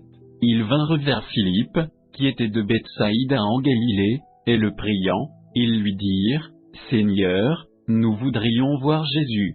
Philippe vint et le dit à André, et André et Philippe le dirent à Jésus. Et Jésus leur répondit: L'heure est venue que le Fils de l'homme doit être glorifié. En vérité, je vous le dis, si le grain de froment ne meurt après qu'on l'a jeté dans la terre, il demeure seul, mais s'il meurt, il porte beaucoup de fruits. Celui qui aime sa vie la perdra, et celui qui a sa vie en ce monde la conservera pour la vie éternelle. Si quelqu'un me sert, qu'il me suive, et où je serai, là sera aussi mon serviteur, et si quelqu'un me sert, le Père l'honorera. Maintenant mon âme est troublée, et que dirai-je? Père, délivre-moi de cette heure, mais c'est pour cela que je suis venu à cette heure. Père, glorifie ton nom. Alors il vint une voix du ciel, qui dit: Et je l'ai glorifié, et je le glorifierai encore. Et la foule qui était là, et qui avait entendu, disait que c'était le tonnerre, d'autres disaient: Un ange lui a parlé. Jésus prit la parole et dit: Cette voix n'est pas pour moi, mais pour vous. Maintenant se fait le jugement de ce monde, maintenant le prince de ce monde sera jeté dehors. Et moi, quand j'aurai été élevé de la terre, j'attirerai tous les hommes à moi. Or, il disait cela pour marquer de quelle mort il devait mourir. Le peuple lui répondit: Nous avons appris par la loi que le Christ doit demeurer éternellement. Comment donc dis-tu qu'il faut que le Fils de l'homme soit élevé? Qui est ce Fils de l'homme? Jésus leur dit: La lumière est encore avec vous pour un peu de temps, marchez pendant que vous avez la lumière, de peur que les ténèbres ne vous surprennent, car celui qui marche dans les ténèbres ne sait où il va. Pendant que vous avez la lumière, croyez en la lumière, afin que vous soyez des enfants de lumière. Jésus dit ces choses, puis il s'en alla et se cacha d'eux. Et bien qu'il eût fait tant de miracles devant eux, ils ne crurent point en lui, afin que la parole qu'Ésaïe le prophète avait dite fût accomplie: Seigneur, qui a cru à notre prédication, et à qui le bras du Seigneur a-t-il été révélé? Aussi ne pouvaient-ils croire, parce qu'Ésaïe a dit encore: Il a aveuglé leurs yeux, et endurci leur cœur, de peur qu'ils ne voient des yeux, qu'ils ne comprennent du cœur, qu'ils ne se convertissent, et que je ne les guérisse. Ésaïe dit ces choses, lorsqu'il vit sa gloire, et qu'il parla de lui. Cependant plusieurs, des principaux même, crurent en lui, mais ils ne le confessaient point, à cause des pharisiens, de peur d'être chassés de la synagogue, car ils aimèrent plus la gloire qui vient des hommes, que la gloire de Dieu. Or, Jésus s'écria et dit, « Celui qui croit en moi, ne croit pas en moi, mais en celui qui m'a envoyé, et celui qui me voit, voit celui qui m'a envoyé. Je suis venu dans le monde, moi qui suis la lumière, afin que quiconque croit en moi ne demeure point dans les ténèbres. Et si quelqu'un entend mes paroles et ne croit pas, je ne le juge point, car je ne suis pas venu pour juger le monde, mais pour sauver le monde. Celui qui me rejette et ne reçoit point mes paroles, à son juge, la parole que j'ai annoncée, c'est elle qui le jugera au dernier jour, car je n'ai point parlé par moi-même, mais le Père, qui m'a envoyé, m'a prescrit ce que je devais dire et annoncer, et je sais que son commandement est la vie éternelle. Les choses donc que je dis, je les dis comme mon Père me les a dites. » Avant la fête de Pâques, Jésus, sachant que son heure était venue pour passer de ce monde au Père, comme il avait aimé les siens qui étaient dans le monde, il les aima jusqu'à la fin. Et lors du souper, le diable ayant déjà mis au cœur de Judas l'Iscariote, fils de Simon, de le trahir, Jésus sachant que le Père lui avait remis toutes choses entre les mains, et qu'il était venu de Dieu, et qu'il retournait à Dieu, se leva du souper, ôta son manteau, et ayant pris un linge, il s'en ceignit. Ensuite, il mit de l'eau dans un bassin, et se mit à laver les pieds de ses disciples, et à les essuyer avec le linge dont il était ceint. Il vint donc à Simon-Pierre, qui lui dit, « Toi, Seigneur, tu me laverais les pieds. » Jésus répondit et lui dit, « Tu ne sais maintenant ce que je fais, mais tu le sauras dans la suite. » Pierre lui dit, « Tu ne me lèveras jamais les pieds. » Jésus lui répondit, « Si je ne te lave, tu n'auras point de part avec moi. » Alors Simon-Pierre lui dit, « Seigneur, non seulement les pieds, mais aussi les mains et la tête. » Jésus lui dit, « Celui qui s'est baigné a besoin seulement qu'on lui lave les pieds, puis il est entièrement net. Or, vous êtes nets, mais non pas tous. » Car il savait qui était celui qui le trahissait, c'est pour cela qu'il dit, « Vous n'êtes pas tous nets. » Après donc qu'il leur eut lavé les pieds, et qu'il reprit son manteau, s'étant remis à table, il leur dit, « Savez-vous ce que je vous ai fait? Vous m'appelez Maître et Seigneur, et vous dites vrai, car je le suis. Si donc je vous ai lavé les pieds, moi le Seigneur et le Maître, vous devez aussi vous laver les pieds les uns aux autres, car je vous ai donné un exemple, afin que vous fassiez comme je vous ai fait. En vérité, je vous le dis, le serviteur n'est pas plus grand que son maître, ni l'envoyé plus grand que celui qui l'a envoyé. Si vous savez ces choses, vous êtes heureux, pourvu que vous les pratiquiez. Je ne parle point de vous tous, je sais ceux que j'ai choisis, mais il faut que l'écriture soit accomplie, celui qui mange le pain avec moi a levé le pied contre moi. Je vous le dis dès à présent, avant que la chose arrive, afin que, quand elle sera arrivée, vous me reconnaissiez pour ce que je suis. En vérité, je vous le dis, celui qui reçoit celui que j'aurai envoyé, me reçoit, et celui qui me reçoit, reçoit celui qui m'a envoyé. » Quand Jésus dit cela, il fut ému en son esprit, et il rendit ce témoignage, « En vérité, je vous dis, que l'un de vous me trahira. » Et les disciples se regardaient les uns les autres, ne sachant de qui ils parlaient. Or, l'un d'eux, celui que Jésus aimait, était couché à table vers son sein. Simon-Pierre lui fit signe de demander qui était celui de qui il parlait, et lui, s'étant penché sur le sein de Jésus, lui dit, « Seigneur, qui est-ce » Jésus répondit, « C'est celui à qui je donnerai un morceau trempé. » Et ayant trempé un morceau, il le donna à Judas l'Iscariote, fils de Simon. Et après que Judas eut pris le morceau, Satan entra en lui. Jésus donc lui dit, « Fais au plus tôt ce que tu as à faire. » Mais aucun de ceux qui étaient à table ne comprit pourquoi il lui dit cela, car quelques-uns pensaient que, comme Judas avait la bourse, Jésus lui disait, « Achète ce qu'il nous faut pour la fête, ou, donne quelque chose aux pauvres. » Ayant donc pris le morceau, Judas sortit immédiatement. Or, il était nuit. Quand il fut sorti, Jésus dit, « Maintenant le Fils de l'homme est glorifié, et Dieu est glorifié en lui. Si Dieu est glorifié en lui, Dieu le glorifiera aussi en lui-même, et il le glorifiera bientôt. Mes petits enfants, je suis encore avec vous pour un peu de temps, vous me chercherez, et, comme je l'ai dit aux Juifs, je vous le dis aussi à vous maintenant, où je vais, vous ne pouvez venir. Je vous donne un commandement nouveau, c'est que vous vous aimiez les uns les autres, que, comme je vous ai aimé, vous vous aimiez aussi les uns les autres. C'est à ceci que tous reconnaîtront que vous êtes mes disciples, si vous avez de l'amour les uns pour les autres. » Simon-Pierre lui dit, « Seigneur, où vas-tu » Jésus lui répondit, « Où je vais, tu ne peux me suivre maintenant, mais tu me suivras dans la suite. » Pierre lui dit, « Seigneur, pourquoi ne puis-je pas te suivre maintenant ? Je donnerai ma vie pour toi. » Jésus lui répondit, « Tu donneras ta vie pour moi. En vérité, je te le dis, le coq ne chantera point que tu ne m'aies renié 3 fois. Qu'est votre cœur ne se trouble point, croyez en Dieu, croyez aussi en moi. Il y a plusieurs demeures dans la maison de mon Père, si cela n'était pas, je vous l'aurais dit, je vais vous préparer une place. Et quand je serai parti, et que je vous aurai préparé une place, je reviendrai, et vous prendrez avec moi, afin qu'où je serai, vous y soyez aussi. Et vous savez où je vais, et vous en savez le chemin. » Thomas lui dit, « Seigneur, nous ne savons où tu vas, et comment pouvons-nous en savoir le chemin ?» Jésus lui dit, « Je suis le chemin, la vérité et la vie, personne ne vient au Père que par moi. Si vous m'aviez connu, vous auriez aussi connu mon Père, et dès à présent vous le connaissez, et vous l'avez vu. » Philippe lui dit, « Seigneur, montre-nous le Père, et cela nous suffit. » Jésus lui dit, « Il y a si longtemps que je suis avec vous, et tu ne m'as pas connu.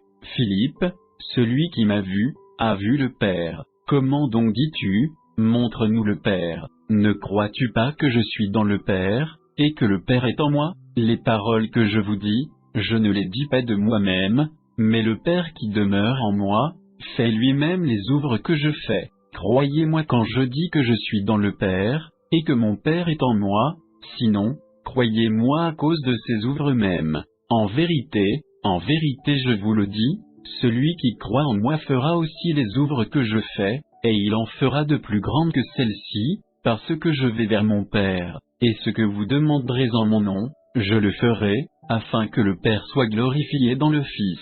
Si vous demandez quelque chose en mon nom, je le ferai.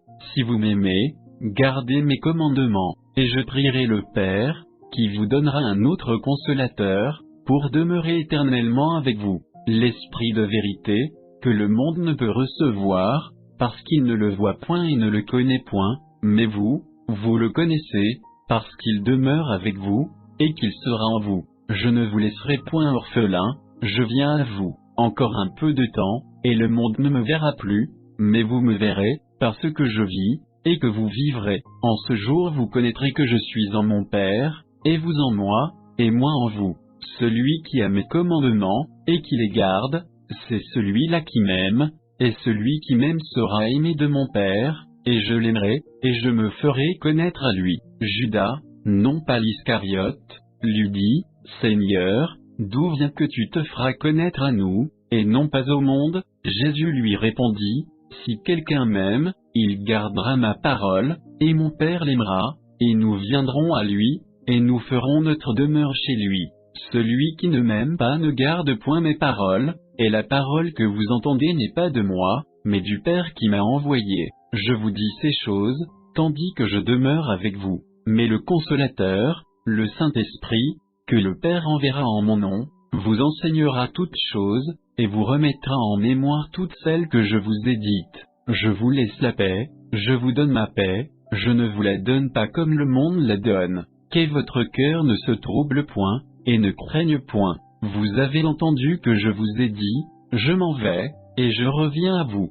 Si vous m'aimiez, vous vous réjouiriez de ce que j'ai dit, je vais au Père, car mon Père est plus grand que moi, et je vous l'ai dit maintenant, avant que la chose arrive, afin que, quand elle sera arrivée, vous croyiez. Je ne parlerai plus guère avec vous, car le prince de ce monde vient, mais il n'a rien en moi, mais afin que le monde connaisse que j'aime le Père, et que je fais ce que le Père m'a commandé, levez-vous, partons d'ici. Je suis le vrai cep, et mon Père est le vigneron. Il retranche tout sarment en moi qui ne porte point de fruit, et il émonte tout sarment qui porte du fruit, afin qu'il porte encore plus de fruits. Vous êtes déjà nets, à cause de la parole que je vous ai annoncée. Demeurez en moi, et moi, je demeurerai en vous. Comme le sarment ne peut porter du fruit de lui-même, s'il ne demeure au cep, vous non plus, si vous ne demeurez en moi, je suis le cep, et vous les sarments.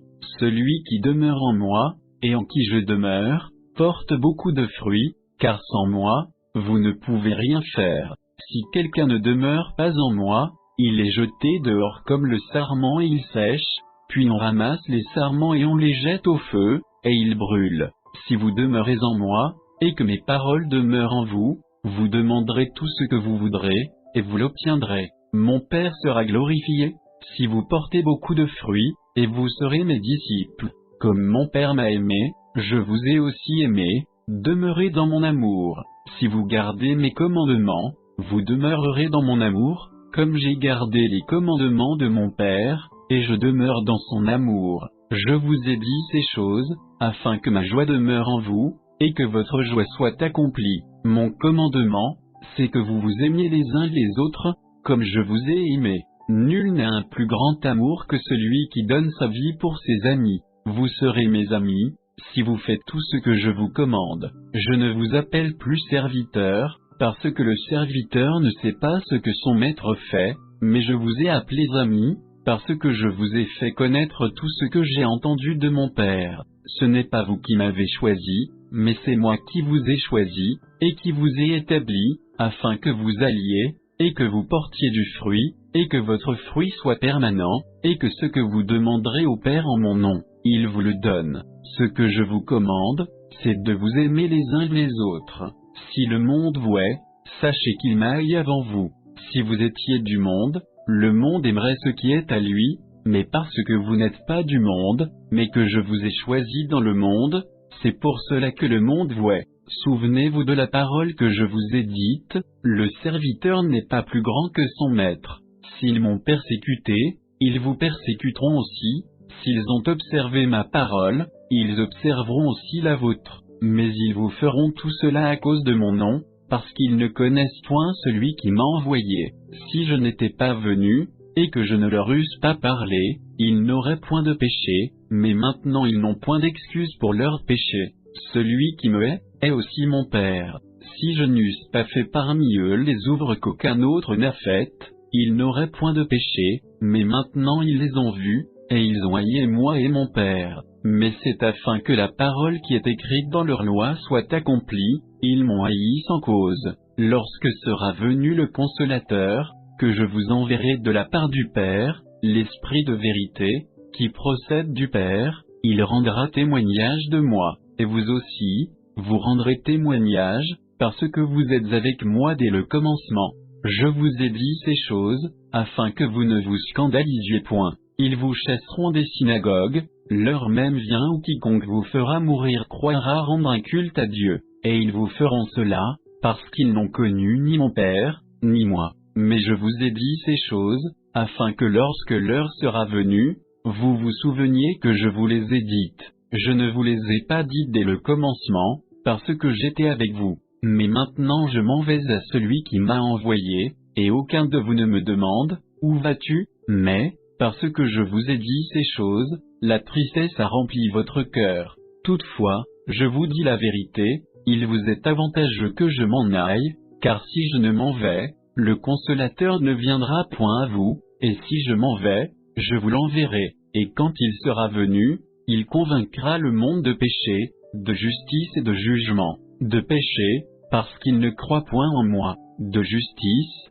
parce que je m'en vais à mon Père, et que vous ne me verrez plus. De jugement, parce que le prince de ce monde est déjà jugé. J'ai encore plusieurs choses à vous dire, mais elles sont encore au-dessus de votre portée. Mais quand celui-là, l'Esprit de vérité, sera venu, il vous conduira dans toute la vérité, car il ne parlera point par lui-même, mais il dira tout ce qu'il aura entendu, et vous annoncera les choses à venir. C'est lui qui me glorifiera, parce qu'il prendra de ce qui est à moi, et qu'il vous l'annoncera. Tout ce que le Père a, est à moi, c'est pourquoi j'ai dit qu'il prendra de ce qui est à moi, et qu'il vous l'annoncera. Encore un peu de temps et vous ne me verrez plus, et de nouveau, un peu après, vous me verrez, parce que je m'en vais au Père. Et quelques-uns de ses disciples se dirent les uns aux autres, qu'est-ce qu'il nous dit?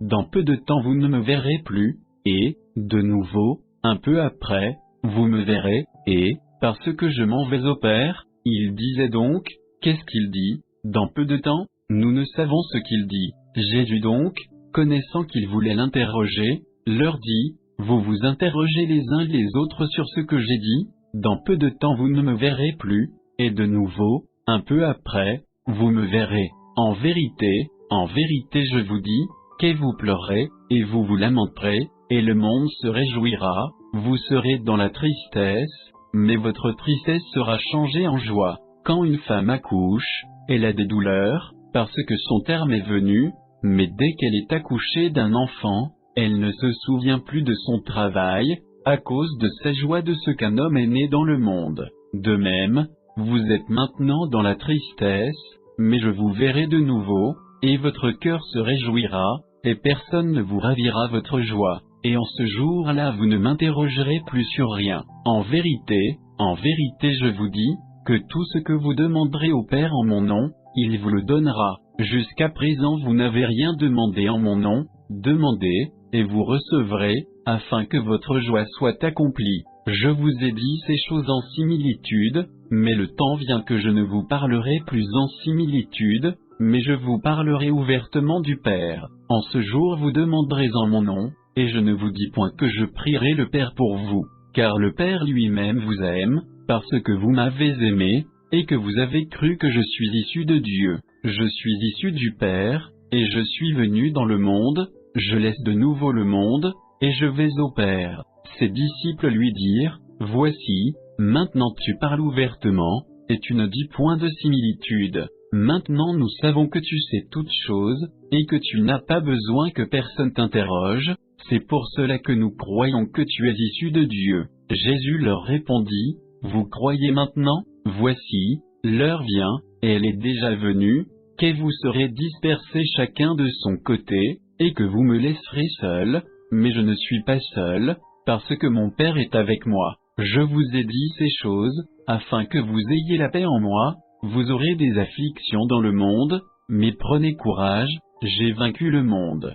Jésus dit ces choses, puis levant les yeux au ciel, il dit, Père, l'heure est venue, glorifie ton Fils, afin que ton Fils te glorifie, selon que tu lui as donné pouvoir sur toute chair, afin qu'il donne la vie éternelle à tous ceux que tu lui as donnés. Or, c'est ici la vie éternelle, qu'ils te connaissent, toi le seul vrai Dieu, et Jésus-Christ que tu as envoyé. Je t'ai glorifié sur la terre, j'ai achevé l'ouvrage que tu m'avais donné à faire. Et maintenant, glorifie-moi, Père, auprès de toi, de la gloire que j'avais auprès de toi, avant que le monde fût. J'ai manifesté ton nom aux hommes que tu m'as donnés du monde, ils étaient à toi, et tu me les as donnés, et ils ont gardé ta parole. Ils ont connu maintenant que tout ce que tu m'as donné vient de toi. Car je leur ai donné les paroles que tu m'as données, et ils les ont reçues, et ils ont connu véritablement que je suis venu de toi,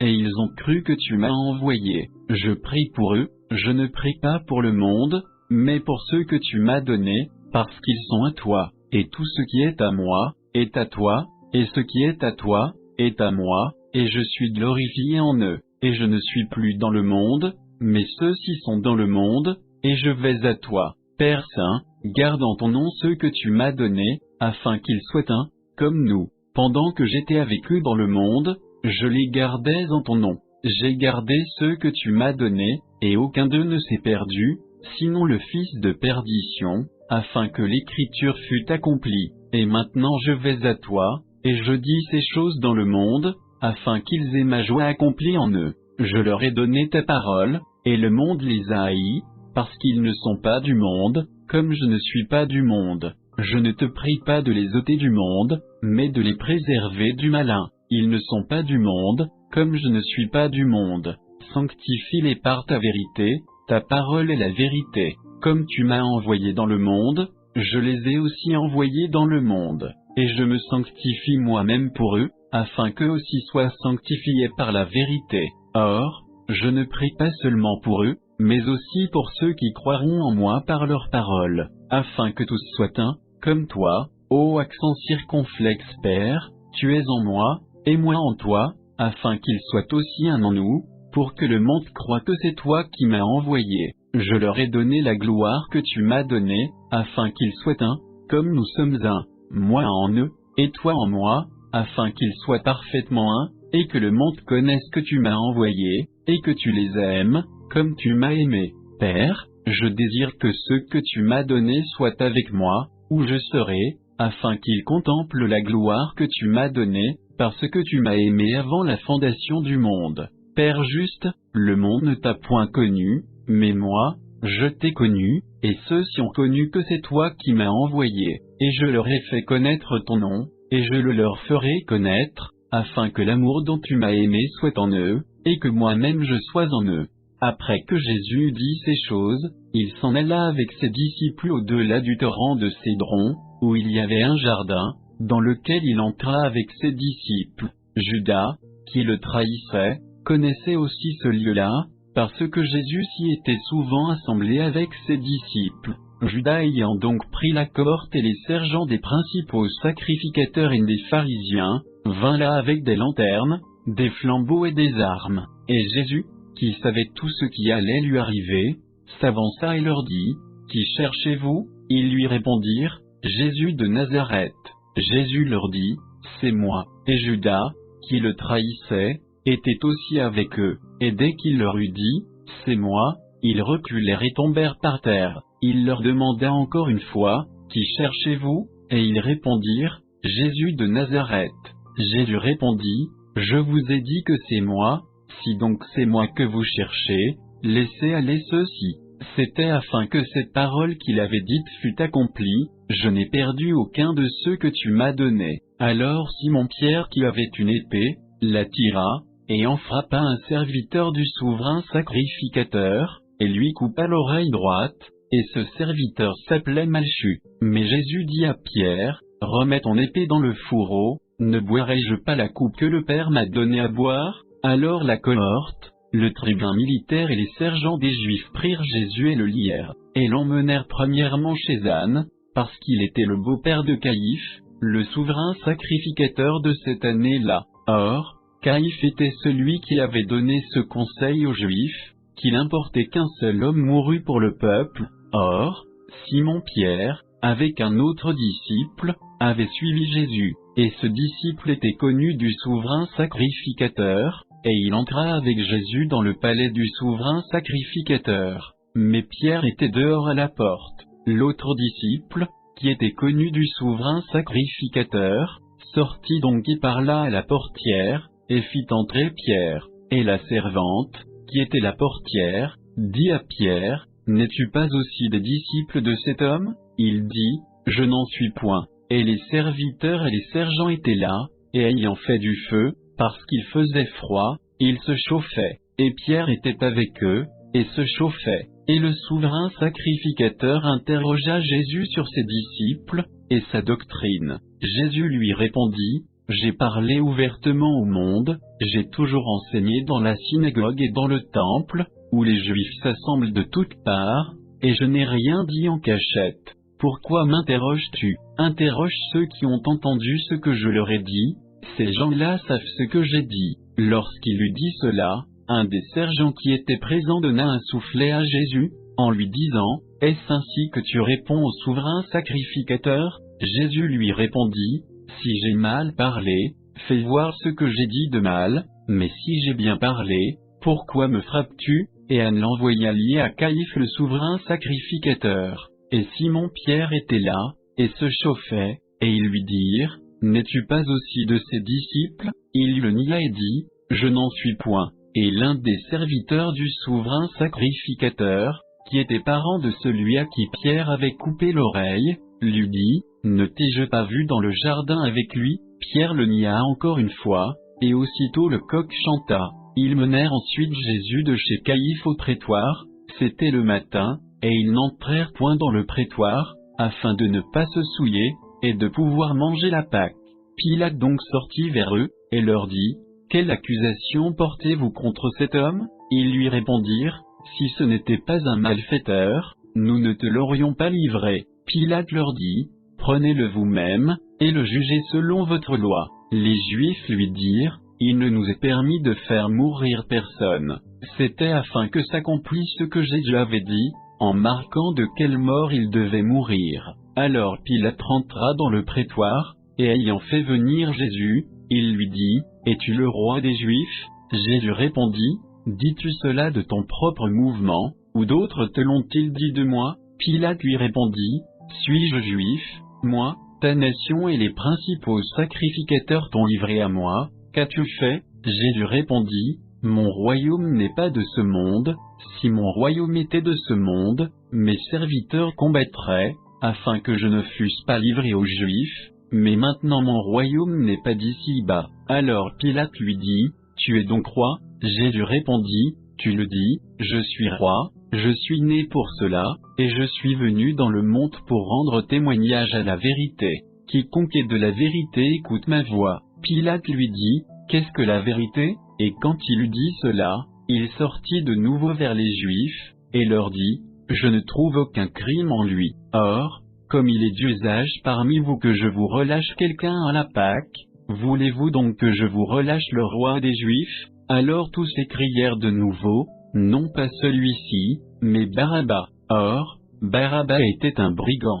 Pilate fit donc prendre Jésus, et le fit fouetter, et les soldats ayant tressé une couronne d'épines, la lui mirent sur la tête, et le vêtirent d'un manteau de pourpre, et ils lui disaient, « Roi des Juifs, nous te saluons », et ils lui donnaient des soufflets. Pilate sortit de nouveau et leur dit, « Voici, je vous l'amène dehors, afin que vous sachiez que je ne trouve aucun crime en lui. » Jésus sortit donc, portant la couronne d'épines, et le manteau de pourpre, et il leur dit, « Voici l'homme. » Mais quand les principaux sacrificateurs et les sergents le virent, ils s'écrièrent, « Crucifie-le, crucifie-le. » Pilate leur dit, « Prenez-le vous-même et le crucifiez, car je ne trouve aucun crime en lui. » Les Juifs lui répondirent, « Nous avons une loi, et selon notre loi il doit mourir, parce qu'il s'est fait fils de Dieu. » Pilate entendant ces paroles, eut encore plus de crainte. Il rentra donc dans le prétoire, et il dit à Jésus, « D'où es-tu » Mais Jésus ne lui fit aucune réponse. Alors Pilate lui dit, « Tu ne me dis rien, ne sais-tu pas que j'ai le pouvoir de te faire crucifier, et le pouvoir de te délivrer ?» Jésus lui répondit, « Tu n'aurais aucun pouvoir sur moi, s'il ne t'avait été donné d'en haut, c'est pourquoi celui qui m'a livré à toi est coupable d'un plus grand péché. » Dès lors Pilate cherchait à le délivrer, mais les Juifs criaient, « Si tu délivres cet homme, tu n'es pas ami de César, car quiconque se fait roi se déclare contre César. » Pilate entendant ces paroles, mena Jésus dehors, et s'assit sur son tribunal, au lieu appelé le pavé, en hébreu Gabata. Or, c'était la préparation de Pâques, et environ la 6e heure, et il dit aux Juifs, « Voilà votre roi. » Mais ils s'écrièrent, « Ôtez-le, ôte-le, crucifie-le. » Pilate leur dit, « Crucifierai-je votre roi ?» Les principaux sacrificateurs répondirent, « Nous n'avons point d'autre roi que César. » Alors il le leur livra pour être crucifié. Ils le prirent donc et l'emmenèrent. Et Jésus, portant sa croix, vint au lieu appelé le crâne, qui se dit en hébreu Golgotha, où ils le crucifièrent, et 2 autres avec lui, d'un côté, et de l'autre, et Jésus au milieu. Pilate fit aussi un écriteau et le plaça sur la croix, et on y avait écrit, « Jésus de Nazareth, roi des Juifs. » Plusieurs donc des Juifs lurent cet écriteau, parce que le lieu où Jésus était crucifié, était près de la ville, et qu'il était écrit en hébreu, en grec et en latin. Et les principaux sacrificateurs des Juifs dirent à Pilate, « N'écris pas, le roi des Juifs, mais qu'il a dit, je suis le roi des Juifs. » Pilate répondit, « Ce que j'ai écrit, je l'ai écrit. » Après que les soldats eurent crucifié Jésus, ils prirent ses habits, et ils en firent 4 parts, une part pour chaque soldat. Ils prirent aussi la robe, mais la robe était sans couture, d'un seul tissu, depuis le haut. Ils dirent donc entre eux, ne la partageons pas, mais tirons au sort à qui l'aura, afin que fût accomplie cette parole de l'Écriture, ils se sont partagés mes vêtements, et ils ont tiré au sort ma robe. Ainsi firent les soldats. Or, la mère de Jésus, et la sœur de sa mère, Marie, femme de Cléopas, et Marie de Magdala, se tenaient près de la croix de Jésus. Jésus donc, voyant sa mère et près d'elle le disciple qu'il aimait, dit à sa mère, « Femme, voilà ton fils. » Puis il dit au disciple, « Voilà ta mère. » Et dès 7 heures, le disciple l'a pris chez lui. Après cela, Jésus, voyant que tout était accompli, dit, afin que l'écriture fût accomplie, « J'ai soif. » Or il y avait là un vase plein de vinaigre. Ils emplirent donc de vinaigre une éponge, et l'ayant mise autour d'une tige d'hysope, ils la lui présentèrent à la bouche. Et quand Jésus prit le vinaigre, il dit, « Tout est accompli. » Et ayant baissé la tête, il rendit l'esprit. Or, les Juifs, de peur que les corps ne demeurassent sur la croix le jour du sabbat, car c'était la préparation, et ce sabbat était un grand jour, demandèrent à Pilate qu'on rompît les jambeaux crucifiés, et qu'on les enlevât. Les soldats vinrent donc y rompirent les jambes au premier, puis à l'autre qui était crucifié avec lui. Mais lorsqu'ils vinrent à Jésus, voyant qu'il était déjà mort, ils ne lui rompirent point les jambes. Toutefois un des soldats lui perça le côté avec une lance, et aussitôt il en sortit du sang et de l'eau. Et celui qui l'a vu en a rendu témoignage, et son témoignage est véritable, et il sait qu'il dit vrai, afin que vous croyiez. Or, cela arriva, afin que l'écriture fût accomplie, ces os ne seront pas rompus. Et ailleurs l'écriture dit encore, ils verront celui qu'ils ont percé. Après cela, Joseph d'Arimathée, qui était disciple de Jésus, mais en secret par crainte des Juifs, demanda à Pilate de pouvoir ôter le corps de Jésus, et Pilate le lui permit. Il vint donc et ôta le corps de Jésus. Nicodème, qui au commencement était le accent aigu de nuit vers Jésus, vint aussi, apportant environ 100 livres d'un mélange de myrrhe et d'aloès.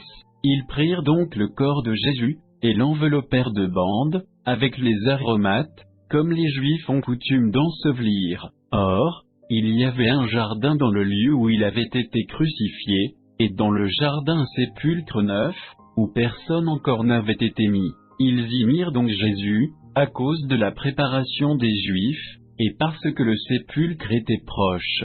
Le premier jour de la semaine, Marie de Magdala vint le matin au sépulcre, comme il faisait encore obscur, et elle vit la pierre ôtée du sépulcre. Elle courut donc et vint vers Simon-Pierre, et vers l'autre disciple que Jésus aimait, et elle leur dit, « On a enlevé du sépulcre le Seigneur, et nous ne savons où on l'a mis. » Alors Pierre sortit avec l'autre disciple, et ils allèrent au sépulcre. Et ils couraient tous deux ensemble, mais cet autre disciple courut plus vite que Pierre, et arriva le premier au sépulcre. Et s'étant baissé, il vit les bandelettes qui étaient à terre, mais il n'entra point. Mais Simon-Pierre, qui le suivait, étant arrivé, entra dans le sépulcre, et vit les bandelettes qui étaient à terre, et le suaire qu'on lui avait mis sur la tête, lequel n'était pas avec les autres linges, mais plié dans un endroit à part. L'autre disciple, qui était arrivé le premier au sépulcre, entra aussi, et il vit, et il crut, car il n'avait pas encore compris l'écriture, portant qu'il fallait que Jésus ressuscitât des morts. Et les disciples retournèrent chez eux. Cependant Marie se tenait dehors, près du sépulcre, en pleurant, et comme elle pleurait, elle se baissa dans le sépulcre. Et elle vit 2 anges vêtus de blanc, assis l'un à la tête, et l'autre aux pieds, au lieu où le corps de Jésus avait été couché. Et ils lui dirent, « Femme, pourquoi pleures-tu » Elle leur dit, « Parce qu'on a enlevé mon Seigneur, et je ne sais où on l'a mis. » Et ayant dit cela, elle se retourna, et vit Jésus debout, mais elle ne savait point que c'était Jésus. Jésus lui dit, « Femme, pourquoi pleures-tu, qui cherches-tu » Elle, croyant que c'était le jardinier, lui dit, « Seigneur, si tu l'as emporté, dis-moi où tu l'as mis, et je le prendrai. » Jésus lui dit, « Marie. » Et elle, s'étant retournée, lui dit, « Rabouni, c'est-à-dire, mon maître. » Jésus lui dit, « Ne me touche point, car je ne suis pas encore monté vers mon Père, mais va vers mes frères, et dis-leur que je monte vers mon Père et votre Père, vers mon Dieu et votre Dieu. Et Marie de Magdala vint annoncer aux disciples qu'elle avait vu le Seigneur, et qu'il lui avait dit cela. Le soir de ce jour, qui était le premier de la semaine, les portes du lieu où les disciples étaient assemblés étant fermées, par crainte des Juifs, Jésus vint, et se présenta au milieu d'eux et leur dit, « La paix soit avec vous. » Et quand il eut dit cela, il leur montra ses mains et son côté. Les disciples donc, voyant le Seigneur, eurent une grande joie. Il leur dit de nouveau, « La paix soit avec vous. Comme mon Père m'a envoyé, je vous envoie aussi. » Et quand il eut dit cela, il souffla sur eux et leur dit, « Recevez le Saint-Esprit. Ceux à qui vous pardonnerez les péchés, ils leur seront pardonnés, et ceux à qui vous les retiendrez, ils leur seront retenus. » Or, Thomas, l'un des 12, appelé Didyme, n'était pas avec eux lorsque Jésus vint. Les autres disciples lui dirent donc, « Nous avons vu le Seigneur. » Mais il leur dit, « Si je ne vois la marque des clous dans ses mains, et si je ne mets mon doigt dans la marque des clous, et si je ne mets ma main dans son côté, je ne le croirai point. » 8 jours après, ses disciples étaient de nouveau dans la maison, et Thomas était avec eux. Jésus vint, les portes étant fermées, et se tint au milieu d'eux et dit, « La paix soit avec vous. » Puis il dit à Thomas, « Mets ici ton doigt, et regarde mes mains, avance aussi ta main, et la mets dans mon côté, et ne sois pas incrédule, mais croyant. » Thomas répondit et lui dit, « Mon Seigneur et mon Dieu. » Jésus lui dit, « Parce que tu m'as vu, Thomas, tu as cru. Heureux ceux qui n'ont pas vu, et qui ont cru. » Jésus fit encore en présence de ses disciples plusieurs autres miracles, qui ne sont pas écrits dans ce livre. Et ces choses ont été écrites, afin que vous croyiez que Jésus est le Christ, le Fils de Dieu, et qu'en croyant vous ayez la vie par son nom. Après cela, Jésus se fit encore voir aux disciples près de la mer de Tibériade, et il se fit voir de cette manière. Simon-Pierre, et Thomas, appelé Didyme, Nathanaël, qui était de Cana en Galilée, les fils de Zébédée et 2 autres de ses disciples étaient ensemble. Simon-Pierre leur dit, « Je vais pêcher. » Ils lui dirent, « Nous allons aussi avec toi. » Ils sortirent, et entrèrent aussitôt dans la barque, mais ils ne prirent rien cette nuit-là. Le matin étant venu, Jésus se trouva sur le rivage, mais les disciples ne savaient pas que c'était Jésus. Jésus leur dit, « Enfants, n'avez-vous rien à manger ?» Ils lui répondirent, « Non. » Et il leur dit, « Jetez le filet du côté droit de la barque, et vous trouverez. » Ils le jetèrent donc, et ils ne pouvaient plus le retirer, à cause de la quantité de poissons. C'est pourquoi le disciple que Jésus aimait, dit à Pierre, « C'est le Seigneur. » Et Simon-Pierre apprenant que c'était le Seigneur, se ceignit de sa robe de dessus, car il était nu, et se jeta à la mer. Mais les autres disciples vinrent avec la barque, traînant le filet plein de poissons, car ils n'étaient éloignés de terre que d'environ 200 coudées. Quand ils furent descendus à terre, ils virent de la braise qui était là, et du poisson dessus, et du pain. Jésus leur dit, « Apportez de ces poissons que vous avez pris maintenant. » Simon-Pierre remonta, et tira le filet à terre, plein de 153 grands poissons, et quoi qu'il y en eût tant, le filet ne se rompit point. Jésus leur dit, « Venez dîner. » Et aucun des disciples n'osa lui demander, « Qui es-tu » sachant que c'était le Seigneur. Jésus donc s'approcha, et prit du pain, et leur en donna, ainsi que du poisson.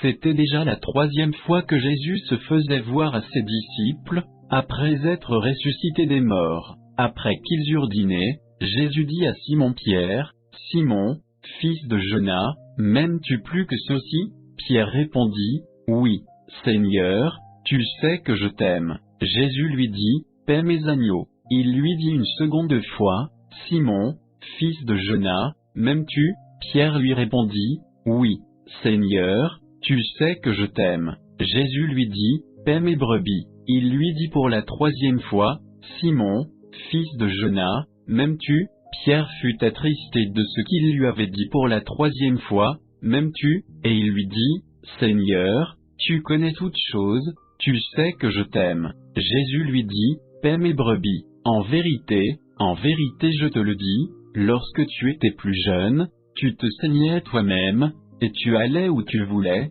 mais lorsque tu seras vieux, tu étendras tes mains, et un autre te ceindra, et te mènera où tu ne voudrais pas. » Or, il dit cela pour marquer par quelle mort Pierre glorifierait Dieu. Et après avoir ainsi parlé, il lui dit, « Suis-moi. » Et Pierre s'étant retourné, vit venir après lui le disciple que Jésus aimait, celui qui, pendant le souper, s'était penché sur le sein de Jésus, et lui avait dit, « Seigneur, qui est celui qui te trahit ?» Pierre donc l'ayant vu, dit à Jésus, « Seigneur, et celui-ci, que lui arrivera-t-il ?» Jésus lui dit, « Si je veux qu'il demeure jusqu'à ce que je vienne, que t'importe, toi, suis-moi. » Le bruit se répandit donc parmi les frères, que ce disciple ne mourrait point.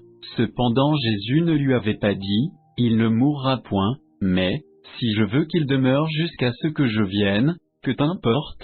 C'est ce disciple qui rend témoignage de ces choses, et qui les a écrites, et nous savons que son témoignage est véritable. Il y a encore beaucoup d'autres choses que Jésus a faites, et si elles étaient écrites en détail, je ne pense pas que le monde même pût contenir les livres qu'on en écrirait. Amen.